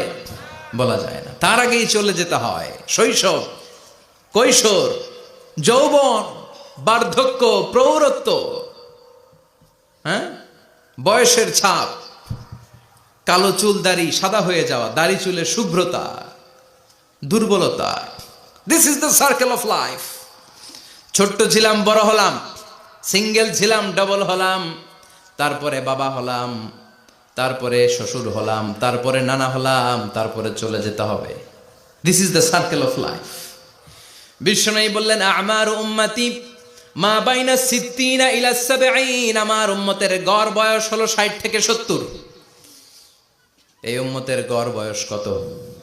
60 থেকে 70। ওয়া আকাল্লুহুম মাইয়াজুজু জালিক। অল্প কিছু মানুষ আছে যারা 70-এর বেশি হায়াত পায়। এখানে 70-এর বেশি আছেন কারা? হাত তোলেন দেখি তো। কয়জন? 1 জন, 2 জন, 3 জন। মাশাআল্লাহ, আল্লাহ আরো হায়াত দেখ। আল্লাহ এদেরকে আরো হায়াত দারাজ করুক। চিল্লায় বলেন আমিন। তার মানে আমার উম্মতি মা বাইনা 60 ইলা 70। বিশ্বনবী বললেন এই উম্মতের গড় বয়স 60 থেকে 70, আর 70-এর বেশি হায়াত পাবে। ওয়া আকাল্লুহুম মাইয়াজুজু যালিক। 70-এর বেশি পাবে হাতে গোনা, গুনে বের করে ফেলা যায় 1 জন, 2 জন, 3 জন। বাকি সব 60-এর আগে নাই। ঠুস চিল্লা এখন ঠিক কিনা? বাংলাদেশের গড় হায়াত কত মানুষের? 60। বিশ্বনবীর কথার সাথে মিলে গেছে। চিল্লায় পড়েন সুবহানাল্লাহ। এই জন্য বিশ্বনবী বলেন, এই যে মুরব্বীদের দাড়ি পাকে, এই যে রাস্তায় অ্যাক্সিডেন্ট হয়, এই যে ক্যান্সারে আক্রান্ত হয়ে লোকজন মারা যায়, তারপরেও কি টনক নড়ে না? এরপরেও কি বিবেকে ধরে না যে তোমাকে চলে যেতে হবে? আকসিরু যিকরা হাযিমিল লাযযাত। জীবনের সব স্বাদকে পানসা করে দেয় ওই মরণকে স্মরণ করো। মরণকে স্মরণ করলে জাহান্নাম বরণ করা লাগে না। চিল্লায় বলেন ঠিক কিনা? আবার আল্লাহ বললেন, গোলাম, স্পেশাল একজন ফেরেশতা আমি মরণের জন্য সিলেক্ট করলাম, নাম মালাকুল মাউত। তাকে আমরা আজরাইল বলে চিনি। এই মালাকুল মাউত তার বাহিনী নিয়ে নির্ধারিত টাইমে গোটা বিশ্বের সব মানুষের রূহ কবজ করে। অন টাইম নাকি দেরি করে? মালাকুল মাউত আগেও আসে না, পরেও আসে না। সুবহানাল্লাহ পড়েন। সাইয়েদনা সুলাইমান আলাইহিস সালামের জামানাতে ওনার এক ওয়াজির ছিল, মন্ত্রী। ওই মন্ত্রীকে নিয়ে উনি বৈঠক করতেন। ওনার সময় উনি মালাকুল মাউতের সাথে বৈঠক করতেন। শুনতেছেন? আপনাদের মনোযোগ আছে তো? উনি বৈঠকে বসেছেন, মালাকুল মাউতও বসা, ওয়াজিরও বসা। হঠাৎ মালাকুল মাউত ওয়াজিরের দিকে বড় বড় চোখ করে তাকাচ্ছে। বড় বড় চোখ করে তাকানোতে ওয়াজির ভয় পেয়েছে। হঠাৎ মালাকুল মাউত চলে গেল। ওয়াজির বলে, ও সুলাইমান আলাইহিস সালাম, এই যে লোকটা বড় বড় চোখ করে আমার দিকে তাকালো, এটা কে? সাইয়েদনা সুলাইমান বলে, হাদা মালাকুল মাউত। যে বর্ণনাটা বলছি এটা হাদিস না, এটা হচ্ছে ইসরাইলিয়া, জিউস ট্র্যাডিশন। কোরআন হাদিসের সাথে কোনো দ্বন্দ্ব নাই, তাই বর্ণনা করা যাবে। বিষ্ণু বলেছেন, বাল্লিগু আন্নি ওয়ালাউ আয়া। আবার বলেছেন ওয়া হাদ্দিসু আন বনি ইসরাঈল ওয়ালা হারাজ, বনি ইসরাইলের ট্র্যাডিশন বর্ণনা করো, জিউস ট্র্যাডিশন বর্ণনা করো, এতে কোনো সমস্যা নাই। ওয়াজির বলে, ও সাইয়েদনা সুলাইমান, বড় বড় চোখ করে যে তাকালো লোকটাকে। সাইয়েদনা সুলাইমান বলে, হ্যাঁ দা মালাকুল মাউত, এটা মৃত্যুর ফেরেশতা। ওয়াজিরের কলিজায় পানি নাই, এটা কি ফেরেশতা? শুনে তো পিলে চমকে গিয়েছে, কয় কি মালাকুল মাউত তো আমার চিনে ফেলাইছে, বাড়ি চিনে ফেলছে, আমার খবর আছে। সাইয়েদনা সুলাইমান আলাইহিস সালাম জিনদেরকে দিয়ে কাজ করাতেন, মেঘমালাকে দিয়ে কাজ করাতেন, বিশাল সিংহাসন নিয়ে পৃথিবীর প্রাচ্য থেকে পাশ্চাত্যে ঘুরে বেড়াতেন। সাইয়েদনা সুলাইমানকে ওয়াজির বলে, ও সুলাইমান, মেঘমালাকে আদেশ করে দেন, আমি আর এই ফিলিস্তিনের ভূখণ্ডে থাকতে চাই না। আকাশের মেঘমালার উপরে আমারে বসিয়ে দেন, আর বলে দেন আমারে নিয়ে যেন আকাশের মেঘমালা হিন্দুস্তানের ওই দূর পর্বতে রেখে আসে, আকসা আল হিন্দ, হিন্দের সবচেয়ে দূরবর্তী জায়গায় যেন আমারে রেখে আসে। সাইয়েদনা সুলাইমান বললেন, আকাশের মেঘ যাও, আমার ওয়াজিরকে নিয়ে হিন্দুস্তানের একটা উপদ্বীপে রেখে আসো। রেখে আসা হলো। কিছুক্ষণ পর মালাকুল মাউত সাইয়েদনা সুলাইমানের কাছে হাজির। সাইয়েদনা সুলাইমান বললেন, ও মালাকুল মাউত, কই ছিলা? কই একটু আগে হিন্দুস্তান থেকে আপনার ওয়াজিরের রূহ কবজ করে আসছি। সুবহানাল্লাহ পড়েন। এটা আবার কেমন কথা, তুমি ওইখানে গেলা কেন? কয় রব্বুল আলামিন কিছুক্ষণ আগে আমার কাছে পায়গাম পাঠিয়েছে, যাও সাইয়েদনা সুলাইমানের ওয়াজিরের রূহটা কবজ করো। কবজ করার জায়গা হলো হিন্দুস্তানের উপদ্বীপ। কোন জায়গায়? মালাকুল মাউত এসে দেখে সুলাইমান নবীর সাথে মিটিং করে। ওয়াজির কার সাথে মিটিং করে? সুলাইমান নবীর সাথে। কিন্তু ফরমানে লেখা রূহ কবজ করতে হবে কোথায়? হিন্দুস্তানে। সুবহানাল্লাহ কইবেন না? এই জন্য বড় বড় চোখ করে আমি তাকিয়েছি, আর মনে মনে ভাবলাম টাইম তো নাই, কারণ মৃত্যু তো অন টাইমে হতে হয়, এখনই ওর রূহ কবজ করতে হবে। কেমন করে ওইখানে যাবে আমি জানি না, আমি আগে চলে যাই। মালাকুল মাউত চলে গেল, যে দেখে ওই জায়গায় ওয়াজিরও হাজির। সাথে সাথে রূহ কবজ করে আল্লাহর কাছে চলে গিয়েছে। পড়েন সুবহানাল্লাহ। এজন্য আল্লাহ বললেন, মালাকুল মাউত আমি নির্ধারণ করে দিয়েছি, পৃথিবীর প্রতিটি মানুষ মালাকুল মাউতকে দেখবে, চাক্ষুষ দেখবে, ভালো হলেও দেখবে, খারাপ হলেও দেখবে। কার কথা? ভালো মানুষ যদি হয়, আল্লাহওয়ালা যদি হয়, ইসলাম প্রিয় যদি হয়, ডানপন্থী যদি হয়, মৃত্যুর সময় মালাকুল মাউত আলা সূরাতি শাবিন আলা আহসানি সূরা, একজন যুবকের আকৃতিতে চমৎকার ধবধবে সাদা একটা জুব্বা পরে, জান্নাত থেকে জান্নাতি কাফন নিয়ে, হানুত মিন হানুতিল জান্নাহ, জান্নাতের সুগন্ধি নিয়ে মুমূর্ষু রোগীর মাথার সামনে এসে বসে যায়, আর দেহটার ইঙ্গিত করে বলে, ইয়া আইয়াতুহান নাফসুত তাইয়্যিবা, ও পবিত্র আত্মা। আরেক বর্ণনায় এসেছে, ইয়া আইয়াতুহান নাফসুল মুতমাইন্নাহ, ও প্রশান্ত আত্মা, উখরুজি ইলা মাগফিরাতিম মিনাল্লাহ, আল্লাহর ক্ষমার দিকে বের হয়ে আসো। উখরুজি ইলা মাগফিরাতিম মিনাল্লাহি ওয়া রিদওয়ান, আল্লাহর ক্ষমার সন্তুষ্টির দিকে রূহটা বের হয়ে আসো। স্মুথলি বলার সাথে সাথে মুমিনের দেহ থেকে রূহটা বের হয়ে আজরাইলের হাতে চলে যায়। স্মুথলি বলার সাথে সাথে স্বাচ্ছন্দ্যে আনন্দে মুমিনের দেহ থেকে রূহটা সা করে বের হয়ে মালাকুল মাউতের হাতে এসে পড়ে। পড়েন সুবহানাল্লাহ। আল্লাহ এমন মৃত্যু তুমি আমাদের নসিবে রেখে দিও, চিৎকার করে পড়েন আমিন। আর যারা ইসলাম মানে নাই, আর যারা কোরআন মানে নাই, আর যারা দিন কায়েমের আন্দোলন করে নাই, দিনকে ভালোবাসে নাই, বাম আর রামপন্থী ছিল, নাস্তিক ছিল, ইসলাম বিরোধী ছিল, তাদের কাছেও মালাকুল মাউত আসে কি আসে না? চিল্লায় বলেন আসে কি আসে না? তাদের কাছেও আসে, কিন্তু আলা সূরাতি আকবাহি রাজুল, একজনের চেহারা যত ভয়ঙ্কর হতে পারে, যত নিকৃষ্ট হতে পারে, এরকম ভয়ঙ্করতম নিকৃষ্ট দুর্গন্ধওয়ালা একটা চেহারা নিয়ে আসে। রিজলাহু ফিল আরদ, পা থাকে জমিনে, রাসুহু ফিস সামা, হাদিসের বর্ণনা, পা দুইটা জমিনে, মাথা আকাশে। এসে ধমক দিয়ে জালিমের মাথার সামনে এসে বলে, ইয়া আইয়াতুহান নাফসুল খাবিসা, হে পাপাত্তা, হে অপবিত্র আত্মা, উখরুজি ইলা সাখাতিল্লাহি ওয়া গাদাবিহি, আল্লাহর রাগের দিকে, আল্লাহর অসন্তুষ্টির দিকে বের হয়ে আয়। মালাকুল মাউতের এই অর্ডার পাওয়ার সাথে সাথে রূহটা কিন্তু বের হয় না। মুমিনের রূহকে ডাক দিলে যেমনি স্মুথলি বের হয়, কাফিরের রূহ এভাবে বের হয় নাকি? কথা বলেন। রূহটা ডানে যায়, ফাতাতাফাররাক, একবার রুহুটা ডানে যায়, আবার রুহুটা বায়ে যায়, আবার সামনে যায়, পায়ে যায়, হাতের মধ্যে ঢুকে ডানে বায়ে যায়। মালাকুল মাউত আবার ধমক দিয়ে বলে, ইয়া আইয়াতুহান নাফসুল খাবিসা, পাপাত্তা বের হয়ে আয়। রুহুটা আবার ডানে যায়, বায়ে যায়, সামনে যায়, পেছনে যায়। এবার ঘপাস করে মালাকুল মাউত রুহুকে ধরে টান মারে। সারা দেহটা থেকে প্রাণ রস সিক্ত করতে করতে দেহ থেকে রুহুটাকে টেনে হিচড়ে বের করে আনে। আর মুমূর্ষ রোগীটা চিৎকার মারতে থাকে, পড়েন না আউযু বিল্লাহ। একটা জীবন্ত ছাগলের চামড়াগুলো জবাই না দিয়ে কেউ যদি টেনে টেনে বের করে, ছাগল জবাই হয় নাই কিন্তু চামড়া এক পাশ থেকে টেনে টেনে টেনে হিচড়ে আপনি গা থেকে বের করলে যত কষ্ট হয়, এর চেয়েও বেশি কষ্ট দিয়ে মালাকুল মাউত বামপন্থী আর কাফেরদের রুহুটা দেহ থেকে বের করে আনে। পড়েন না আউযু বিল্লাহ।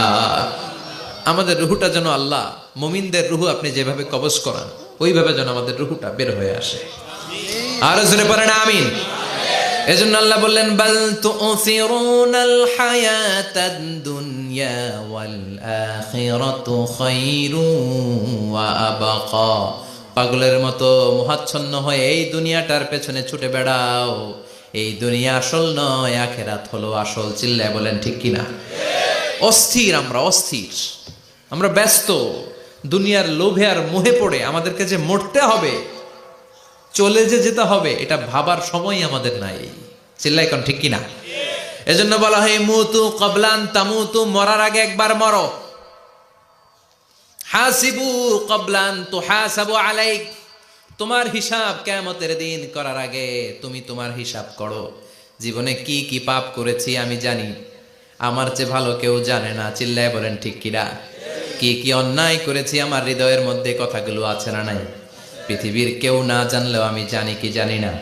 এজন্য হাসিবু ক্বাবলান তুহাসাবু আলাইক, তোমার হিসাব বসার আগে নিজে হিসাব করো কি কি করলা। আসল মরণের দিন শটান হয়ে তো শুয়ে পড়ো ভাই, মরার আগে আরেকবার মরো। মরার আগে আরেকবার কি করবেন? কথা বলেন। মরার আগে কি করতে হবে?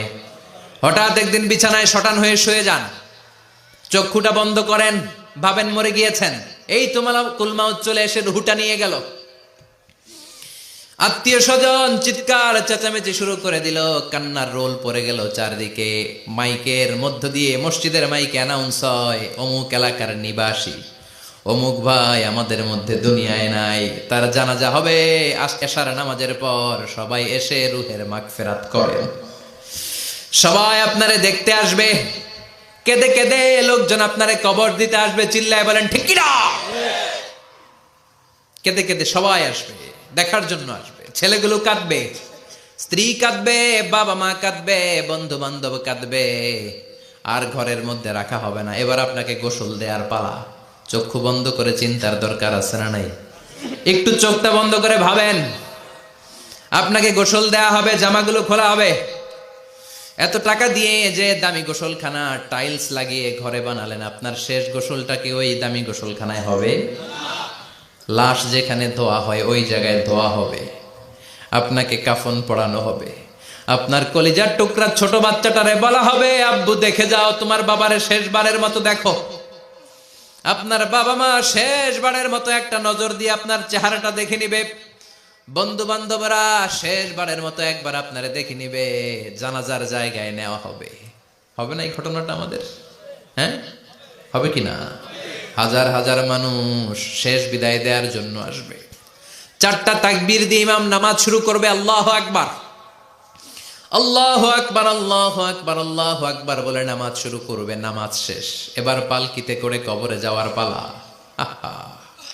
যেতেই হবে, যেতেই হবে। পালকিতে করে লোকজন নিতে শুরু করবে। কবরস্থানের ওই জায়গায় যেখানে মানুষ বছরে মানুষ না মরলে যায় না, ওই গহীন নিঝুম কবরস্থানে ঢুকানো হবে। পালঙ্ক থেকে নামিয়ে আপনার জন্য করে রাখা আগ থেকে কবরটার মধ্যে শুইয়ে দেয়া হবে। উপরে বাঁশ দিয়ে ছাউনি, শেষবারের মতো সবাই দেখে বাঁশের ছাউনির উপরে মাটি চাপা দিবে। ঠিক কিনা? চলে যাবে সবাই, কেউ নাই, অন্ধকার, শুধু অন্ধকার। এই অন্ধকার যেন শেষ হতে চায় না। এই ঘটনা ঘটবে না আমাদের? কথা বলেন, ঘটবে কিনা? এজন্য মরার আগে এগুলো চিন্তার দরকার আছে না নাই? মরার আগে আরেকবার মরার দরকার আছে না নাই? এজন্য রব্বুল আলামিন বলেন, বাল তুসিরুনাল হায়াতাদ দুনিয়া ওয়াল আখিরাতু খায়রুন ওয়া আবকা। এই দুনিয়ার জীবনটাকে তোমরা আসল জীবন মনে করো, এটা আসল জীবন নয়। আসল জীবন হলো কবরের জীবন। চিল্লায় বলেন ঠিক কিনা? এজন্য লাইফটা হলো one time, one chance. Second কোনো চান্স আপনাকে দেয়া হবে নাকি? কাফেররা বলবে, ইয়া রাব্বি আরেকটা সুযোগ দেন, লাউ আন্না লানা কাররা ইয়ানি মাররা। আল্লাহ আরেকটা সুযোগ যদি পেতাম, দুনিয়াতে ভালো করে আসতাম। আল্লাহ বলবেন, ইন্নাহা কালিমাতুন কাইলুহা, এটা শুধু তাদের মুখের কথা, তাদেরকে আবার সুযোগ দিলেও তারা কিচ্ছু করবে না। চিল্লায় এখন ঠিক কিনা? এজন্য একটা চান্স আমরা পেয়েছি, এই দুনিয়ার ওয়ান চান্সে আমরা ভয় পাবো একজনকে। চিল্লায় বলেন তিনি কে? এজন্য যেতে আমাদেরকে হবে। এই মরণ থেকে পালানোর কোনো সুযোগ কেউ পালাতে পারে নাই। এই মরণ হলো আখিরাতের প্রবেশদ্বার। মরণ নামক পালকিতে চড়ে আমরা কবরের ভেতরে ঢুকি। মরণ হলো প্রথম পর্ব, কবর হলো দ্বিতীয় পর্ব। যেরকম ঠিক কিনা? এজন্য বিশ্বনবী বললেন, আল কবর রাউদাতুম মিন রিয়াদিল জান্নাহ আও হুফরাতুম মিন হুফারিন নার। কবর হলো কারো জন্য জান্নাতের বাগান, কারো জন্য জাহান্নামের গর্ত। আমরা বলি, আল্লাহ আমাদের কবরটারে জান্নাতের বাগান বানাও। আরো জোরে পড়ে না আমিন? আবার বিশ্বনবী বললেন, ইন্নাল কবরা আউয়াল মানজিল মিন মানাজিলিল আখিরাহ। কবর হলো আখিরাতের মানজিলগুলোর প্রথম মানজিল। আখিরাতে একটার পরে একটা অনেকগুলো স্টেশন আপনাকে পার হতে হবে। প্রথম স্টেশনটার নাম হলো কবর। প্রথম স্টেশনের নাম কি? এই কবর নামক স্টেশনে যদি আপনি মাফ পেয়ে যান, সামনের সব স্টেশনগুলোতে মাফের ব্যবস্থা করবে কে? আর কবর নামক স্টেশনে যদি ধরা খেয়ে যান, আপনার মায়ের আছে না নাই? লাশটাকে যখন রাখা হয়, লাশটা চিনে কে আমারে রাখলো, কে আমাকে ধৌত করলো, কে আমারে কাফন পড়ালো। এজন্য বিশ্বনবী বলেছেন, মুমূর্ষের সামনে বসে বসে পড়ো, লা ইলাহা ইল্লাল্লাহু মুহাম্মাদুর রাসূলুল্লাহ। লাকিনু মাউতাকুম, লা ইলাহা ইল্লাল্লাহ। মুমূর্ষের সামনে দাঁড়িয়ে দাঁড়িয়ে পড়ো, লা ইলাহা ইল্লাল্লাহ। এই লা ইলাহা হচ্ছে জীবিতদের জন্য কালিমা, আর আমরা মরার পরে এই জিকির করি। ঠিক না? আমাদের দেশের অনেক জায়গায় লাশ নিয়ে কবরে যাওয়ার সময় লা ইলাহা পড়ে না। না, এটা আগের জিকির, মরার আগের জিকির। মরার আগে আপনাকে অ্যানাউন্সমেন্ট দিতে হবে, আল্লাহ ছাড়া কোনো ইলাহ নাই, বিশ্বনবী হচ্ছেন শেষ নবী এবং রসুল। চিল্লায় বলেন ঠিক কিনা? লাশটাকে যখন রেখে দেয়া হয়, বিশ্বনবী যত মানুষকে কবরে রেখেছেন, তারপরে দাঁড়িয়েছেন আর বলেছেন, ইস্তাগফিরু লিআখিকুম, তোমার ভাইদের জন্য তোমরা দোয়া করো। ফাইন্নাহুল আনা ইউসআল, এখনই তাকে কবরে সওয়াল করা হবে। কবরে প্রশ্ন আসছে না নাই? কথা বলেন। বিশ্বনবী খাদিজাতুল কুবরা, ওনার প্রথম স্ত্রী খাদিজাতুল কুবরা তাহেরাকে কবরের মধ্যে রেখে দিয়ে কাঁদতে শুরু করলেন। চোখের পানি ছেড়ে অনেক দোয়া করলেন। দোয়া শেষে সব সাহাবারা ঘরে ফিরে যায়, বিশ্বনবী যায় না। সাইয়েদনা আবু বকর বললেন, ও নবী চলেন ঘরে যাই। অনেক তো দোয়া করলেন। বিশ্বনবী বললেন, আবু বকর তুমি যাও, আমি যাব না। এইটা সাধারণ মহিলা না, এটা বিপদের দিনের সঙ্গিনী খাদিজা। মক্কায় যখন আমার কেউ ছিল না, খাদিজা আমারে ভুলে নাই। 3 বছর কাফিররা আমাকে জেলখানায় বন্দি রেখেছে, নাম শিয়াবে আবি তালেবের জেলখানা। আমার স্ত্রী ওই জেলখানার জীবনেও আমারে ছাড়ে নাই। আমার সাথে 3 বছর খাদিজাও জেল খেটেছে। এই একটাই মহিলা, যেই মহিলাকে আল্লাহ আরশের উপর থেকে সালাম দিয়েছে, মহিলাটার নাম খাদিজা। আল্লাহু আকবার। আমার সব সন্তান আল্লাহ খাদিজার পেট থেকে দিয়েছে। ফাতেমাতুজ জোহরা খাদিজার মেয়ে, জাইনাব খাদিজার মেয়ে, উম্মে কুলসুম খাদিজার মেয়ে, রুকাইয়া খাদিজার মেয়ে, আবুল কাসেম বিশ্বনবীর ছেলে খাদিজার ছেলে, আব্দুল্লাহ যাকে তাইয়্যিব এবং তাহের নামে আমরা চিনি, সেও খাদিজার ছেলে। সুবহানাল্লাহ। ও আবু বকর, আমার এই কলিজার টুকরা প্রিয়তমা খাদিজারে রেখে দিয়ে কেমনে বাসায় যায়? তুমি যাও, আমি দাঁড়িয়ে থাকবো। এখনই মুনকার নাকির এসে খাদিজারে প্রশ্ন করবে, আমি দেখব খাদিজা উত্তর দিতে পারে কিনা। আর প্রশ্নের উত্তর যদি ভুল করে ফেলে, কবরের উপর থেকে আমি নিজে প্রশ্নের উত্তর দিয়ে দেব।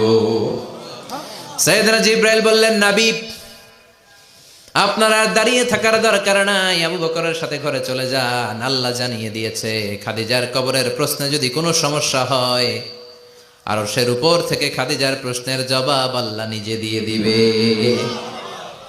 এজন্য কবরের আযাব থেকে বিশ্বনবী পানাহ চেয়েছেন।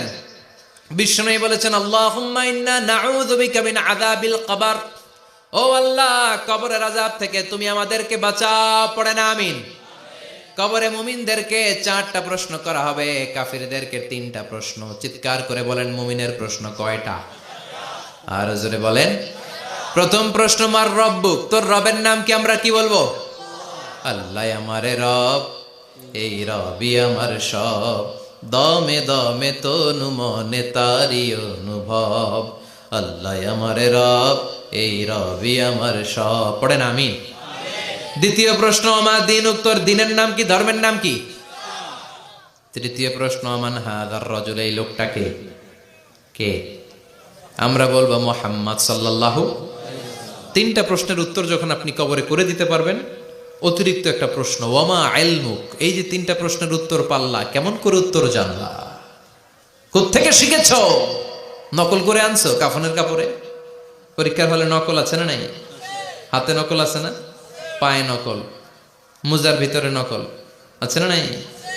মোবাইলে নকল আছে না নাই? নকল থেকে আল্লাহ তুমি বাঁচাও। আরো আসতে কোন আমি।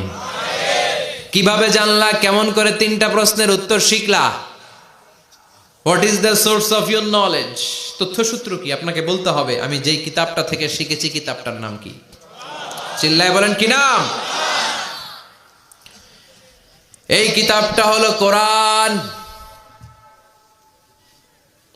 আপনাকে বলতে হবে কোরআন থেকে আমি শিখেছি, বিশ্বনবীর হাদিস থেকে আমি শিখেছি। 4টা প্রশ্নের উত্তর যখন পারবেন, ফেরেশতারা বলবে আহলান সাহালান, খোশ আমদেদ, কংগ্রেচুলেশন, বাহ বাহ, তুমি তো চমৎকার পেরেছো।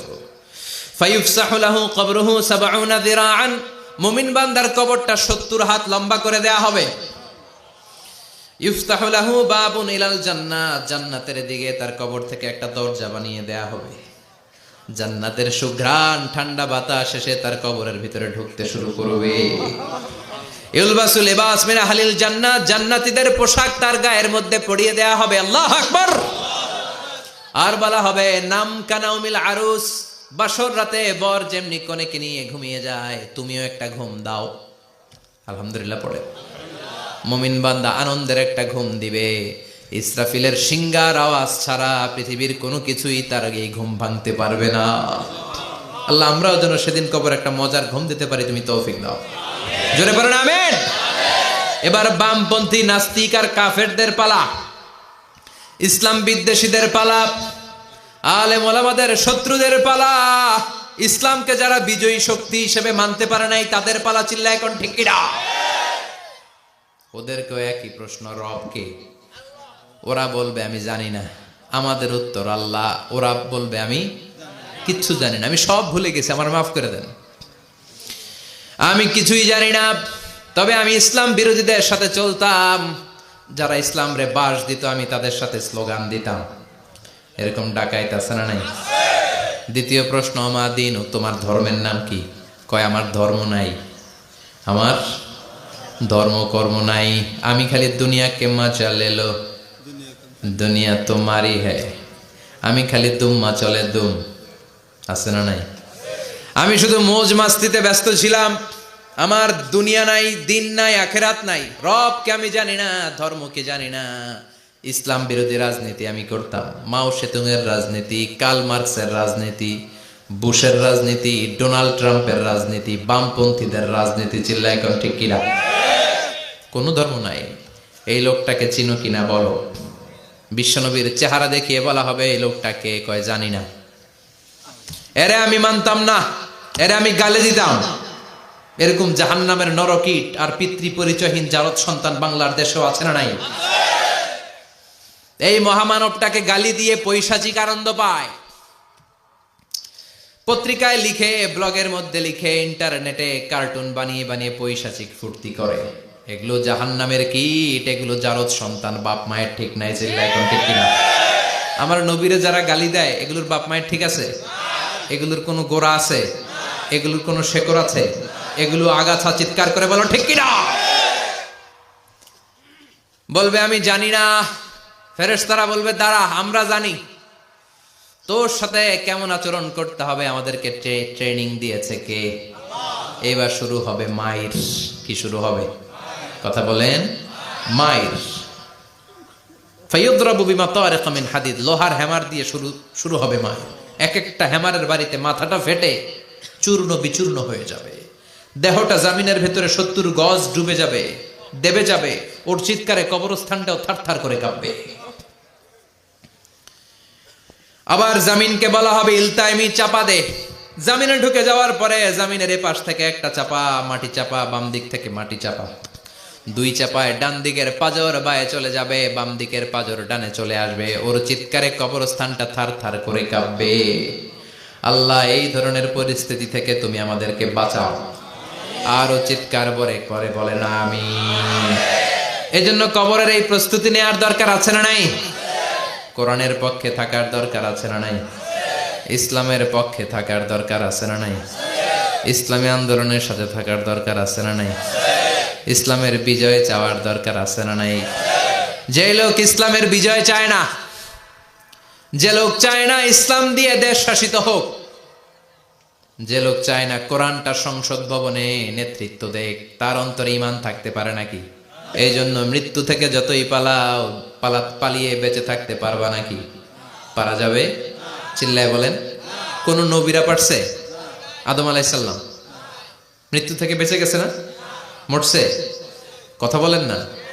উনি পৃথিবীর একমাত্র মানুষ যিনি জানতেন যে উনি কতদিন বাঁচবেন। সুবহানাল্লাহ পড়েন। উনি জানতেন উনি কতদিন বাঁচবেন। কেন আল্লাহ জানালেন? এর কারণ মৃত্যু কি এটা উনি জানেই না, কেমনে মরে দেখেই নাই, কষ্ট কি জানে না। আমরা আমাদের দাদাকে মরতে দেখেছি, বাবাকে মরতে দেখেছি, মামাকে মরতে দেখেছি, মরণের কত কষ্ট আমরা দেখি। এজন্য ভয় আছে না নাই? আদম আলাইহিস সালামের দাদা আছে নাকি? বাবা, মামা, খালু, শালা আছে?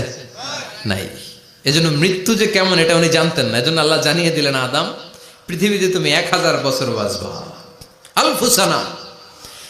লাম্মা খালাকাল্লাহু আদামা ওয়া কানা তুলুহু 60 যিরাআন। বুখারীর বর্ণনা, সাইয়েদনা আদম আলাইহিস সালামকে বানানোর পরে আল্লাহ 60 হাত লম্বা বানালেন। কয় হাত? জোরে বলেন, আরো জোরে। 60 হাত লম্বা। এরপরে ওনার ঔরসে পৃথিবীতে যত নারী আসবে, পুরুষ আসবে রূহের জগতে, সবগুলো রূহকে বসিয়ে দিলেন বৈঠকে। সুবহানাল্লাহ। বিশাল কনফারেন্স রুম। আমরাও ছিলাম না? আমাদের রূহটাও ছিল। সাইয়েদনা আদম বললেন, আল্লাহ এরা কারা? আল্লাহ বললেন, আদম এগুলো সব তোমার সন্তান। সাইয়েদনা আদম অবাক দৃষ্টিতে, অপলক নয়নে নিজের সন্তানদের রূহগুলো দেখতেছিলেন। দেখতে দেখতে হঠাৎ একটা রূহকে ভালো লেগে গেল। বললেন, আল্লাহ এটা কার রূহ? আল্লাহ বললেন, এটা দাউদ আলাইহিস সালামের রূহ। পড়েন সুবহানাল্লাহ। আল্লাহ এটাকে দেখতে বড় ভালো লাগে, কার রূহ? এটা তোমার ছেলে নবী হবে, নবী দাউদের রূহ। কাম উমরু, আল্লাহ দুনিয়াতে সে কয়দিন বাঁচবে? আল্লাহ বললেন, 40 সানা, 40 বছর। কয় বছর? সবাই বলেন কয় বছর? 40 বছর। সাইয়েদনা আদম বললেন, মাবুদ আমার এত সুন্দর কলিজার টুকরা সন্তান দাউদ আলাইহিস সালামকে দুনিয়াতে মাত্র 40 বছর আপনি কেন দিলেন? আল্লাহ, প্রথম মানুষ এবং নবী হিসেবে আপনার কাছে ফরিয়াদ করি, আমার ছেলে দাউদের বয়স বাড়ায়া দেন। আল্লাহ কয় না, হাদা কদ কুতিবা, এটা লেখা হয়ে গেছে। রুফিআতিল আকলাম ওয়া জাফফাতিস সুহুফ, লিখে ফেলছি, কলম শুকায় গেছে, কালি শুকায় গেছে, এটা চেঞ্জ করা যাবে? সাইয়েদনা আদম বললেন, আল্লাহ আমি বাঁচমু কয় বছর? কয় তুমি থাকবা কয় বছর? আলফু সানা, 1000 বছর। মনে আছে? আল্লাহ আমার 1000 বছরের দরকার নাই, আমি আমার 1000 বছর থেকে 60 বছর আমার ছেলে দাউদরে আমি দিয়ে দিলাম। আদম আলাইহিস সালামের 1000 বছর থেকে 60 বছর যদি দান করে দেয়, ওনার আর কত রইল? 940। আর 60 বছর যদি দাউদ নবীর 40 বছরের সাথে যোগ দেয়া হয়, উনি পেলেন কয় বছর? 100। সাইয়েদনা আদম পৃথিবীতে আসলেন, এসে থাকতে শুরু করলেন। দিন গড়িয়ে রাত আসে, মাস গড়িয়ে বছর আসে, বছর যায় বছর আসে। ঠিক 940 বছর পর মালাকুল মাউত আদম আলাইহিস সালামের কাছে আসলেন। বললেন আনা মালাকুল মাউত উকিলা বিকুম, আপনাদের জন্য আল্লাহ আমাকে বানিয়েছে রুহ কবজ করতে। ও আদম, আবুল বাশার, পৃথিবীর প্রথম মানব, প্রথম নবী, আপনার সময় শেষ, রেডি হন। কি হন? খেলা শুরু হবে, এখনই রুহ কবজ করে নিয়ে যাব। সাইয়েদনা আদম বলে, এখন আসছো কেন? আমার আরো 60 বছর বাকি আছে। মালাকুল মাউত বলে, না, আপনি রুহের জগতে আল্লাহর কাছে আপনার সন্তান দাউদকে কয় বছর দিছিলেন? 60 বছর। এজন্য 940 বছর আপনার জন্য লেখা। আমি এখন আপনার রুহ কবজ করতে চাই। সাইয়েদনা আদম বলে, আমি মানি না, আমি কাউরে দেই নাই। 60 বছর আমি দেই নাই, আমি আরো বাঁচব, আমি আরো বাঁচবো, 60 বছর আমি বাঁচবো, আমি দেইটাই নাই। মিয়া যাও। মালাকুল মাউত আল্লাহর যে বলে, আল্লাহ দেয় নাই বলে, আসলে ভুলে গেছে। আসলে আফাতুল ইলমি আন নিসিয়ান, মানুষ ভুলে যায়, মানুষ বড্ড ভুলে যায়। আমরা অনেক সময় খাইয়াও কই খাই নাই। অনেক কিছু আপনি দিছিলেন কিন্তু ভুলে যাই, গলার নিচ দিয়ে নামার পরে কই তুমি কিচ্ছু দাও নাই। আছে না নাই? নাসিয়া আদম ফানাসিয়া বানু, আদম আলাইহিস সালাম ভুলে গেছেন, তাই আমরাও ভুল করি, ঠিক কি না? এজন্য আমাদের নেতারাও বলে এটা দেব ওটা দেব, নির্বাচনের পর সব ভুলে যায়। আছে না নাই? ওই যে আদম আলাইহিস সালাম ভুলছে, আমরাও ভুলে যাই। ওনাদের দোষ কি? ভুলে যায়, বেমালুম ভুলে যায়। আল্লাহ বললেন, মালাকুল মাউত আর জোরাজুরি করো না। 940 নয়, ঠিক 1000 বছর পরে আদমের কাছে যাবা। আমি আমার আদমের ভাগ্যে এই জিনিসটাই রেখে দিয়েছিলাম রে মালাকুল মাউত। আমি আগ থেকে এটাই রেখেছি, আমি জানতাম সে ভুলে যাবে। চিল্লা এখন সুবহানাল্লাহ। তার মানে পৃথিবীর সবচাইতে লম্বা মানুষ, 60 হাত লম্বা, এত শক্তিশালী আদম আলাইহিস সালাম শ্রীলঙ্কাতে প্রথম নেমেছিলেন। 1 লাফ দিলে আধা মাইল চলে যাইতেন। সুবহানাল্লাহ। কি লম্বা মানুষ! থাকতে পারছে? কথা নাই। ঘুমে ধরছে?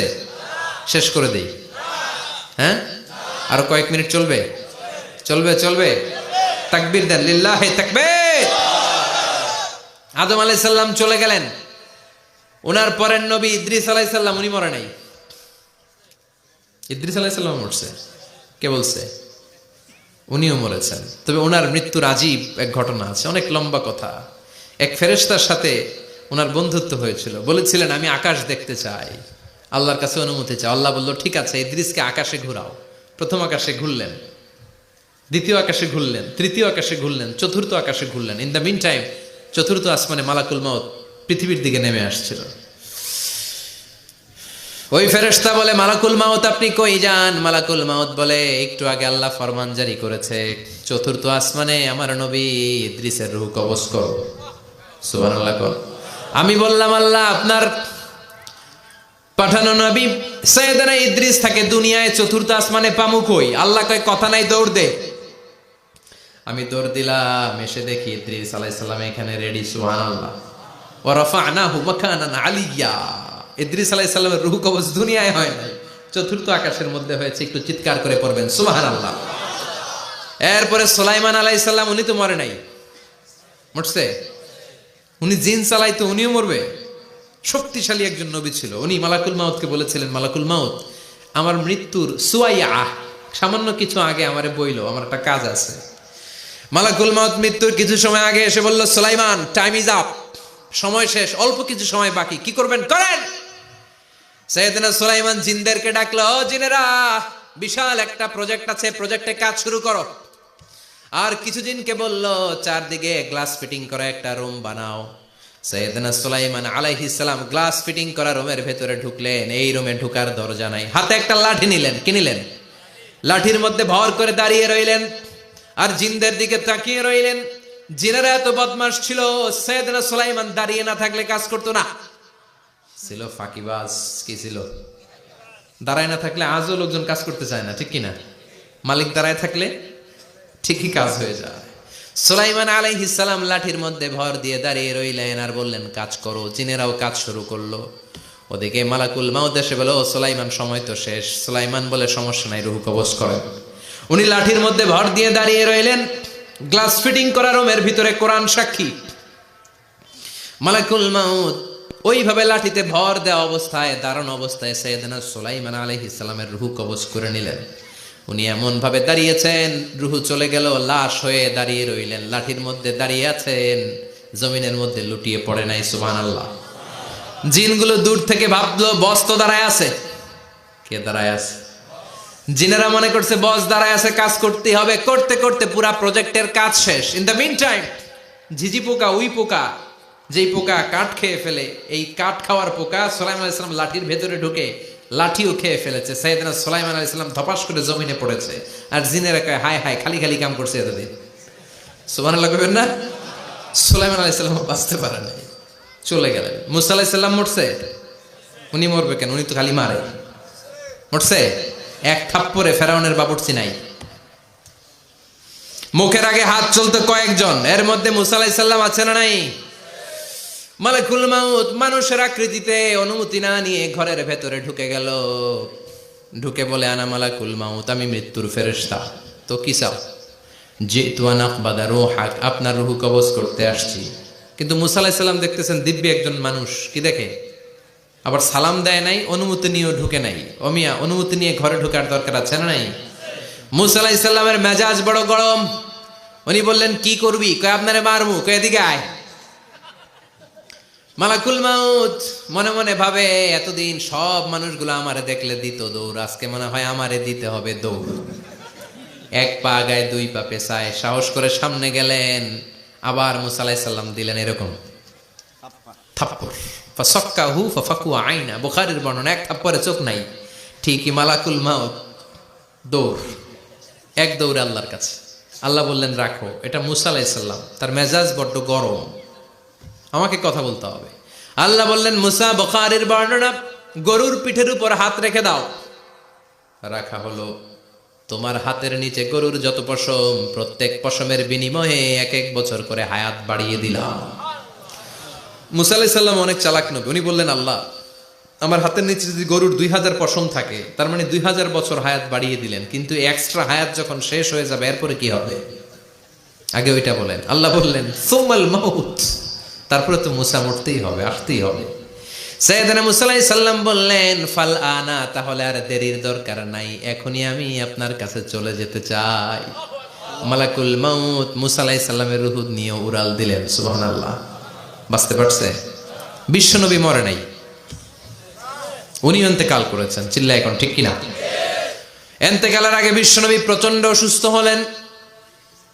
মা আয়েশারে ডেকে বললেন, আয়েশা মনে হয় আমি বাঁচব না। ওই যে খায়বার বিজয়ের দিন, খায়বার দুর্গ বিজয় করার পরে এক ইহুদি মহিলা আমার দাওয়াত দিয়েছিল। ওই দাওয়াত খেতে যাওয়ার পরে গোশতের মধ্যে বিষ মাখানো হয়েছিল রে আয়েশা।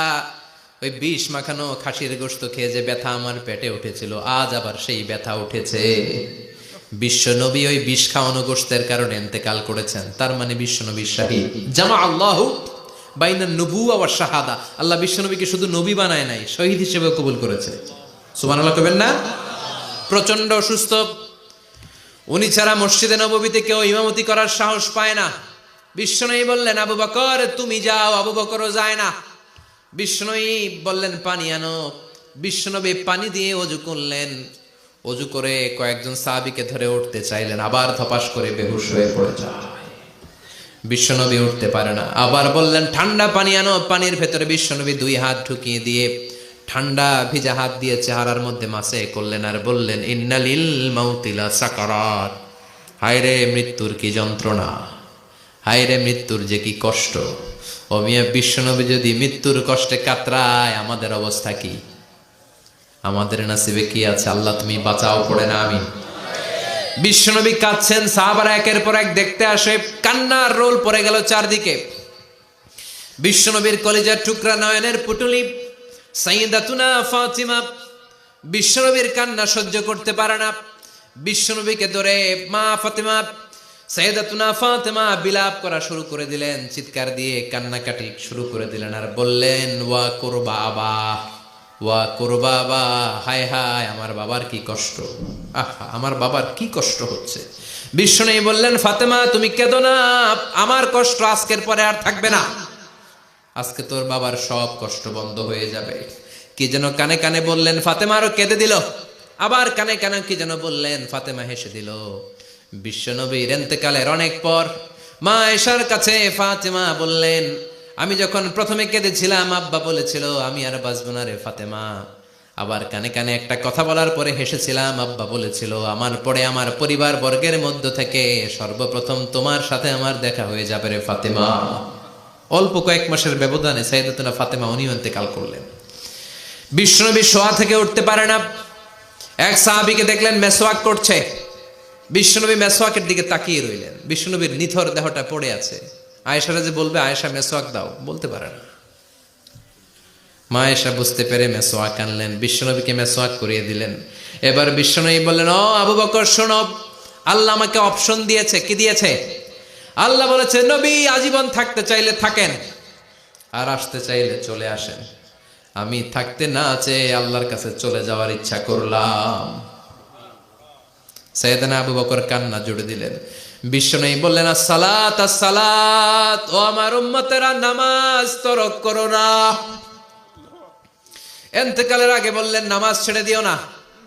আর বললেন ওয়ামা মালাকাত আইমানুকুম, তোমাদের অধীনস্থ কর্মচারীদের সাথে খারাপ আচরণ করো না। ঘাম শুকানোর আগে পয়সা দিয়ে দিও। আর হাত দুটো উঁচু করে বললেন আল্লাহুম্মা ইলার রাফিকিল আলা, ও আল্লাহ আমি আপনার কাছে যেতে চাই। এই কথাটা বলে বিশ্বনবীর হাত দুইটা ধপাস করে জমিনে পড়ে গেল। বিশ্বনবীও চলে গেলেন। থাকতে পেরেছে কেউ? চিল্লায় বলেন। এজন্য আমরা আল্লাহর কাছে ঈমানি মৃত্যু চাই। কি মৃত্যু? আমরা উত্তম মৃত্যু চাই। চিল্লায় বলেন কি মৃত্যু? এজন্য মরণের আগে ঈমান নিয়ে মরার দরকার আছে না নাই? বিশ্বনবী দোয়া করতেন আল্লাহুম্মা রযুকনা হুসনাল খাওয়াতিম, ও আল্লাহ আমাদের শেষটা যেন ভালো হয়। শেষ কথা বলি, এদিকে তাকান, মনোযোগ আছে? বলতেন আল্লাহুম্মা রযুকনা হুসনাল খাওয়াতিম, ও আল্লাহ আপনি আমাদেরকে ঈমানের মৃত্যু দেন, আমাদের শেষটা ভালো করেন। কারণ সব ভালো তার শেষ ভালো। জানেন না এটা আপনারা? সব ভালো তার শেষ ভালো। আজীবন ইসলামের পক্ষে, আজীবন নামাজি মুত্তাকি, মরার আগে কাফের হয়ে মরে, এরকম আছে না নাই? মরার আগে শাহবাগের মঞ্চে উঠে ভাষণ দেয়, ভাইয়েরা আমার, আছে না নাই?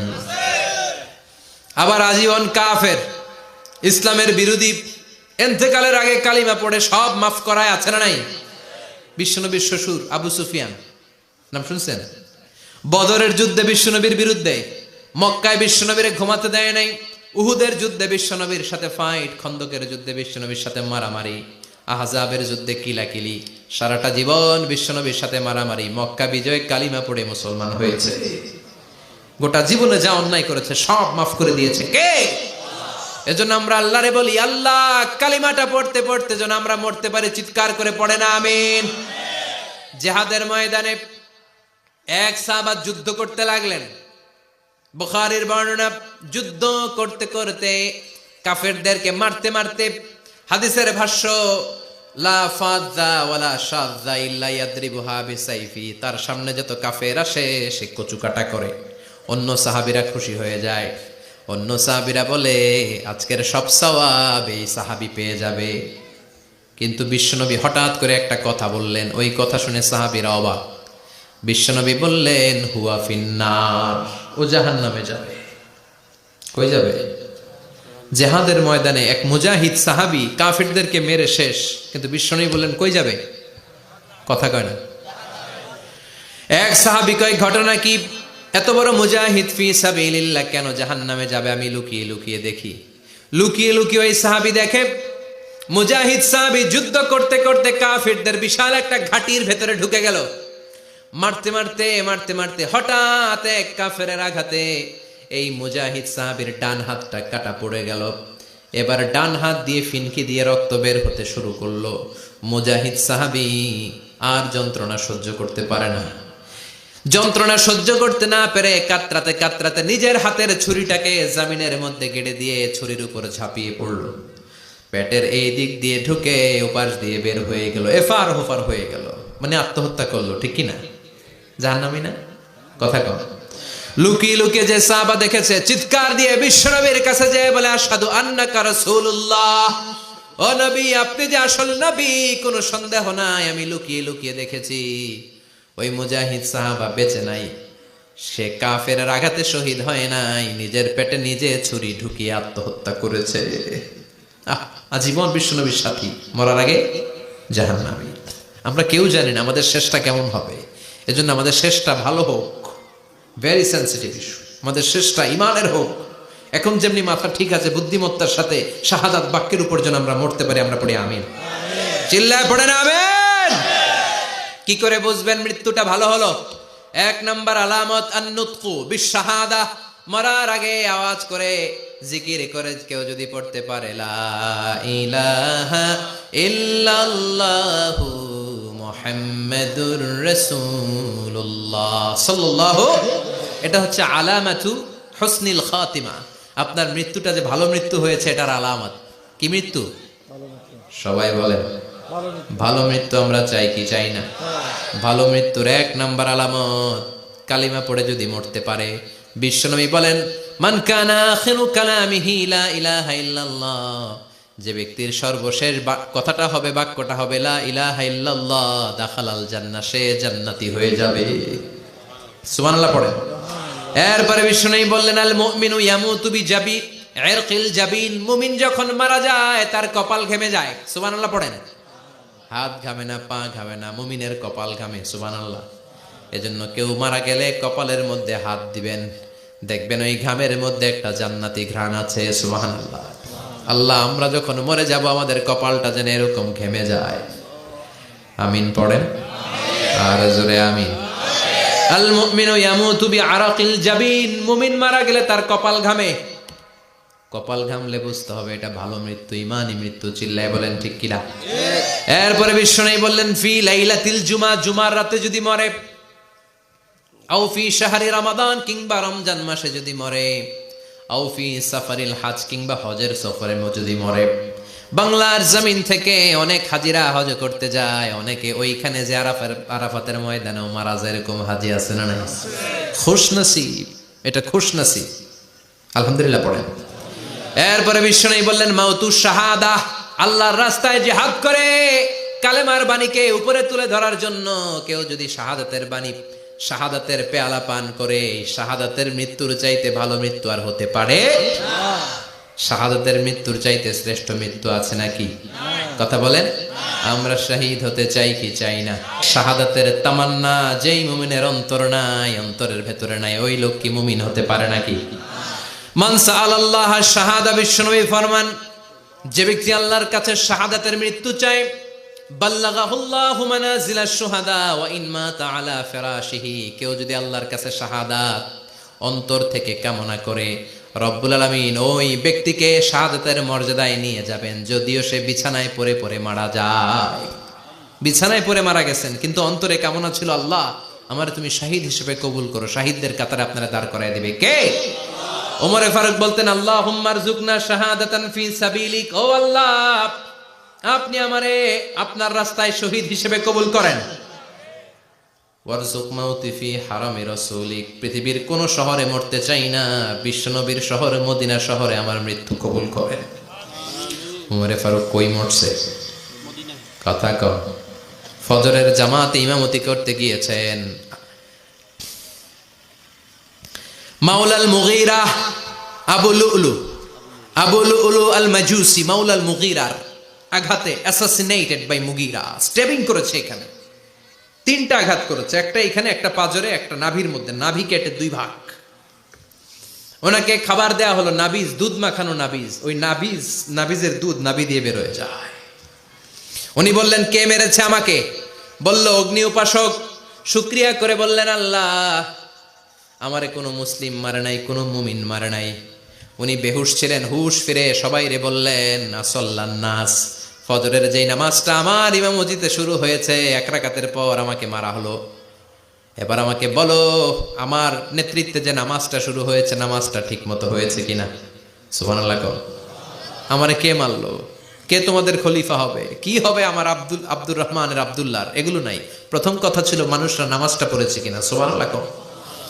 এজন্য শাহাদাতের তামান্না সবচেয়ে বড় তামান্না। চিল্লায় বলেন ঠিক কিনা? এরপর বিশ্বনবী বললেন মুরাবিতান ফি সাবিলিল্লাহ, মুসলিম রাষ্ট্রের পাহারা দেয় যারা, বর্ডার গার্ড। আমাদের দেশের বর্ডার গার্ডের কি বলে? আগে বিডিআর ছিল, এখন বিজিবি। আমার বিজিবির ভাইয়েরা না খেয়ে না পড়ে শীতের রাতে দেশ পাহারা দেয়, বিএসএফ এর গুলিতে যদি মারা যায় এটা শহীদ। সুবহানাল্লাহ। এর চেয়ে শ্রেষ্ঠ মৃত্যু আর হতে পারে? এরপর আল মাউতু আলা আমালিন সালেহ, কোন ভালো কাজের উপর মরণ। নামাজে সেজদা দিয়েছে, সেজদা অবস্থায় অনেকে চলে যায়, এরকম আছে না নাই? তাহাজ্জুদের যায় নামাজে মরণ দিও প্রভু আমায়, একামতে দিনের কাজে কবুল করে নিও আমায়। পড়েন আমিন। তাহাজ্জুদের যায় নামাজে যেন আমাদের মরণ হয়, পড়েন আমিন। রোজা অবস্থায় মারা যাওয়া, নেক আমল অবস্থায় মারা যাওয়া, এগুলো হচ্ছে আলামাত হুসনিল খাতিমা। আপনার শেষটা, বিদায়টা, মৃত্যুটা যে ভালো হয়েছে তার আলামত। আল্লাহ এই যে কথাগুলো বললাম, শ্রেষ্ঠ শ্রেষ্ঠ মৃত্যু, আমাদের মৃত্যুগুলো ওই রকম করে দিও। চিৎকার করে পড়েন আমিন, আওয়াজ করে পড়েন আমিন। এবার আলামাত সুইল খাতিমা, কিছু মৃত্যুর আলামত আছে, এটাই প্রমাণ করে এটা ভালো মৃত্যু নয়, এরকম আলামত আছে না নাই? এক নম্বরে হলো আল ইন্তেহার, আত্মহত্যার মৃত্যু। সমাজে আছে না নাই? উখিয়াতে তো নাই না? এদিকেও মরে, কি জন্য? কেন মরে? হ্যাঁ, বয়ফ্রেন্ড গালি দিছে এজন্য? হ্যাঁ, মান ক্বাতালা নাফসাহু বিশাইইন উযযিবা বিহি ইয়াউমাল কিয়ামা, যে জিনিস দিয়ে যে যাকে মেরেছে, আত্মহত্যা করেছে, সুইসাইড করেছে, কিয়ামতের দিন ওই জিনিস দিয়ে সে তাকে মারবে, এটাই হবে তার শাস্তি। ওড়না পেঁচিয়ে যারা আত্মহত্যা করলো ওর শাস্তি ওড়না পেঁচানো। বিষ খেয়ে যারা মারা গেল তার শাস্তি জাহান্নামের বিষ খাবে আর চিৎকার করবে। ছুরি ঢুকিয়ে যারা মারা গেল জাহান্নামের আগুনে ঝলসানো ছুরি শুধু ঢুকাবে। আল্লাহ আত্মহত্যা থেকে বাংলাদেশে বাঁচাও, আমাদের ছেলে মেয়েগুলারে বাঁচাও। চিৎকার দিয়ে বলেন আমিন। আত-তাআক্কুদ ফিল লিসান ফিলা ইলাহা ইল্লাল্লাহ, আজীবন কালেমা পড়ে নাই, আজীবন কালেমারে বাস দিয়েছে, এখন মরার সময় সবাই কয় কলমা পড়েন, কলমা পড়েন। এখন পড়তে চায় মাগার মুখ দিয়া বাইর হয় না, আছে না নাই? এরকম ডাকায় তো খিয়াতে নাই, কলমা পড়তে পারে না, আটকায় যায়, মরে গেছে। এই মৃত্যুটা কি ভালো? কথা বলে। ফি হালাতি শুরব, অনেকে মদ খাইতে খাইতে মরে, আছে না নাই? জুলুম করতে করতে মরে, আছে না নাই? অন্যের জায়গা দখল করে মরে, এরকম আছে না নাই? ফি হালাতি ইরতিকাবিল কাবায়ের, যে কোনো কবিরা গুনাহ করা অবস্থায় যদি মারা যায় এটা খারাপ মৃত্যু, অপমৃত্যু, এটা জান্নাতি মৃত্যু নয়। চিৎকার করে বলেন ঠিক কি না? এরপর ফি সাখাতিল ওয়ালিদাইন, বিশ্বনবী বললেন কোন ছেলে যদি মারা যায় এমন অবস্থায় মা বাবা তার উপর রাগান্বিত, এটা ভালো মৃত্যু? কথা বলেন। পৃথিবীর চেয়ে, গোটা পৃথিবীর বুকে মায়ের চেয়ে আপন কেউ আছে নাকি? এই মায়ের মনে কষ্ট দিয়ে ওই অবস্থায় যদি মারা যায়, এই মৃত্যুটা অনেক খারাপ। চিল্লায় বলেন ঠিক কিনা? এজন্য মায়ের সাথে খারাপ আচরণ করবেন নাকি? কথা বলেন। যার মা নাই সে জানে মা না থাকার কি জ্বালা, ঠিক কিনা? যখন রাত্রি নিঝুম এই চোখে ঘুম, একলা শুধু ঘরে তোমায় মনে পড়ে মাগো, তোমায় মনে পড়ে। যখন রাত্রি নিঝুম এই চোখে ঘুম, একলা শুধু ঘরে তোমায় মনে পড়ে মাগো, তোমায় মনে পড়ে। এজন্য মায়ের দোয়া সবচেয়ে বড় দোয়া। মা রেগে আছে, মা বদদোয়া দিয়েছে, বাবা বদদোয়া দিয়েছে, বাবা আপনার উপর অসন্তুষ্ট, ওই অবস্থায় ছেলে মরলে এটা কি ভালো মৃত্যু? এরপরে স্বামী যদি নাখোশ থাকে স্ত্রীর উপর, স্বামী যদি স্ত্রীর উপর রেগে থাকে, অসন্তুষ্ট থাকে, ওই অবস্থায় স্ত্রী যদি মারা যায় এটাও খারাপ মৃত্যু। চিল্লায় বলেন এটাও খারাপ মৃত্যু।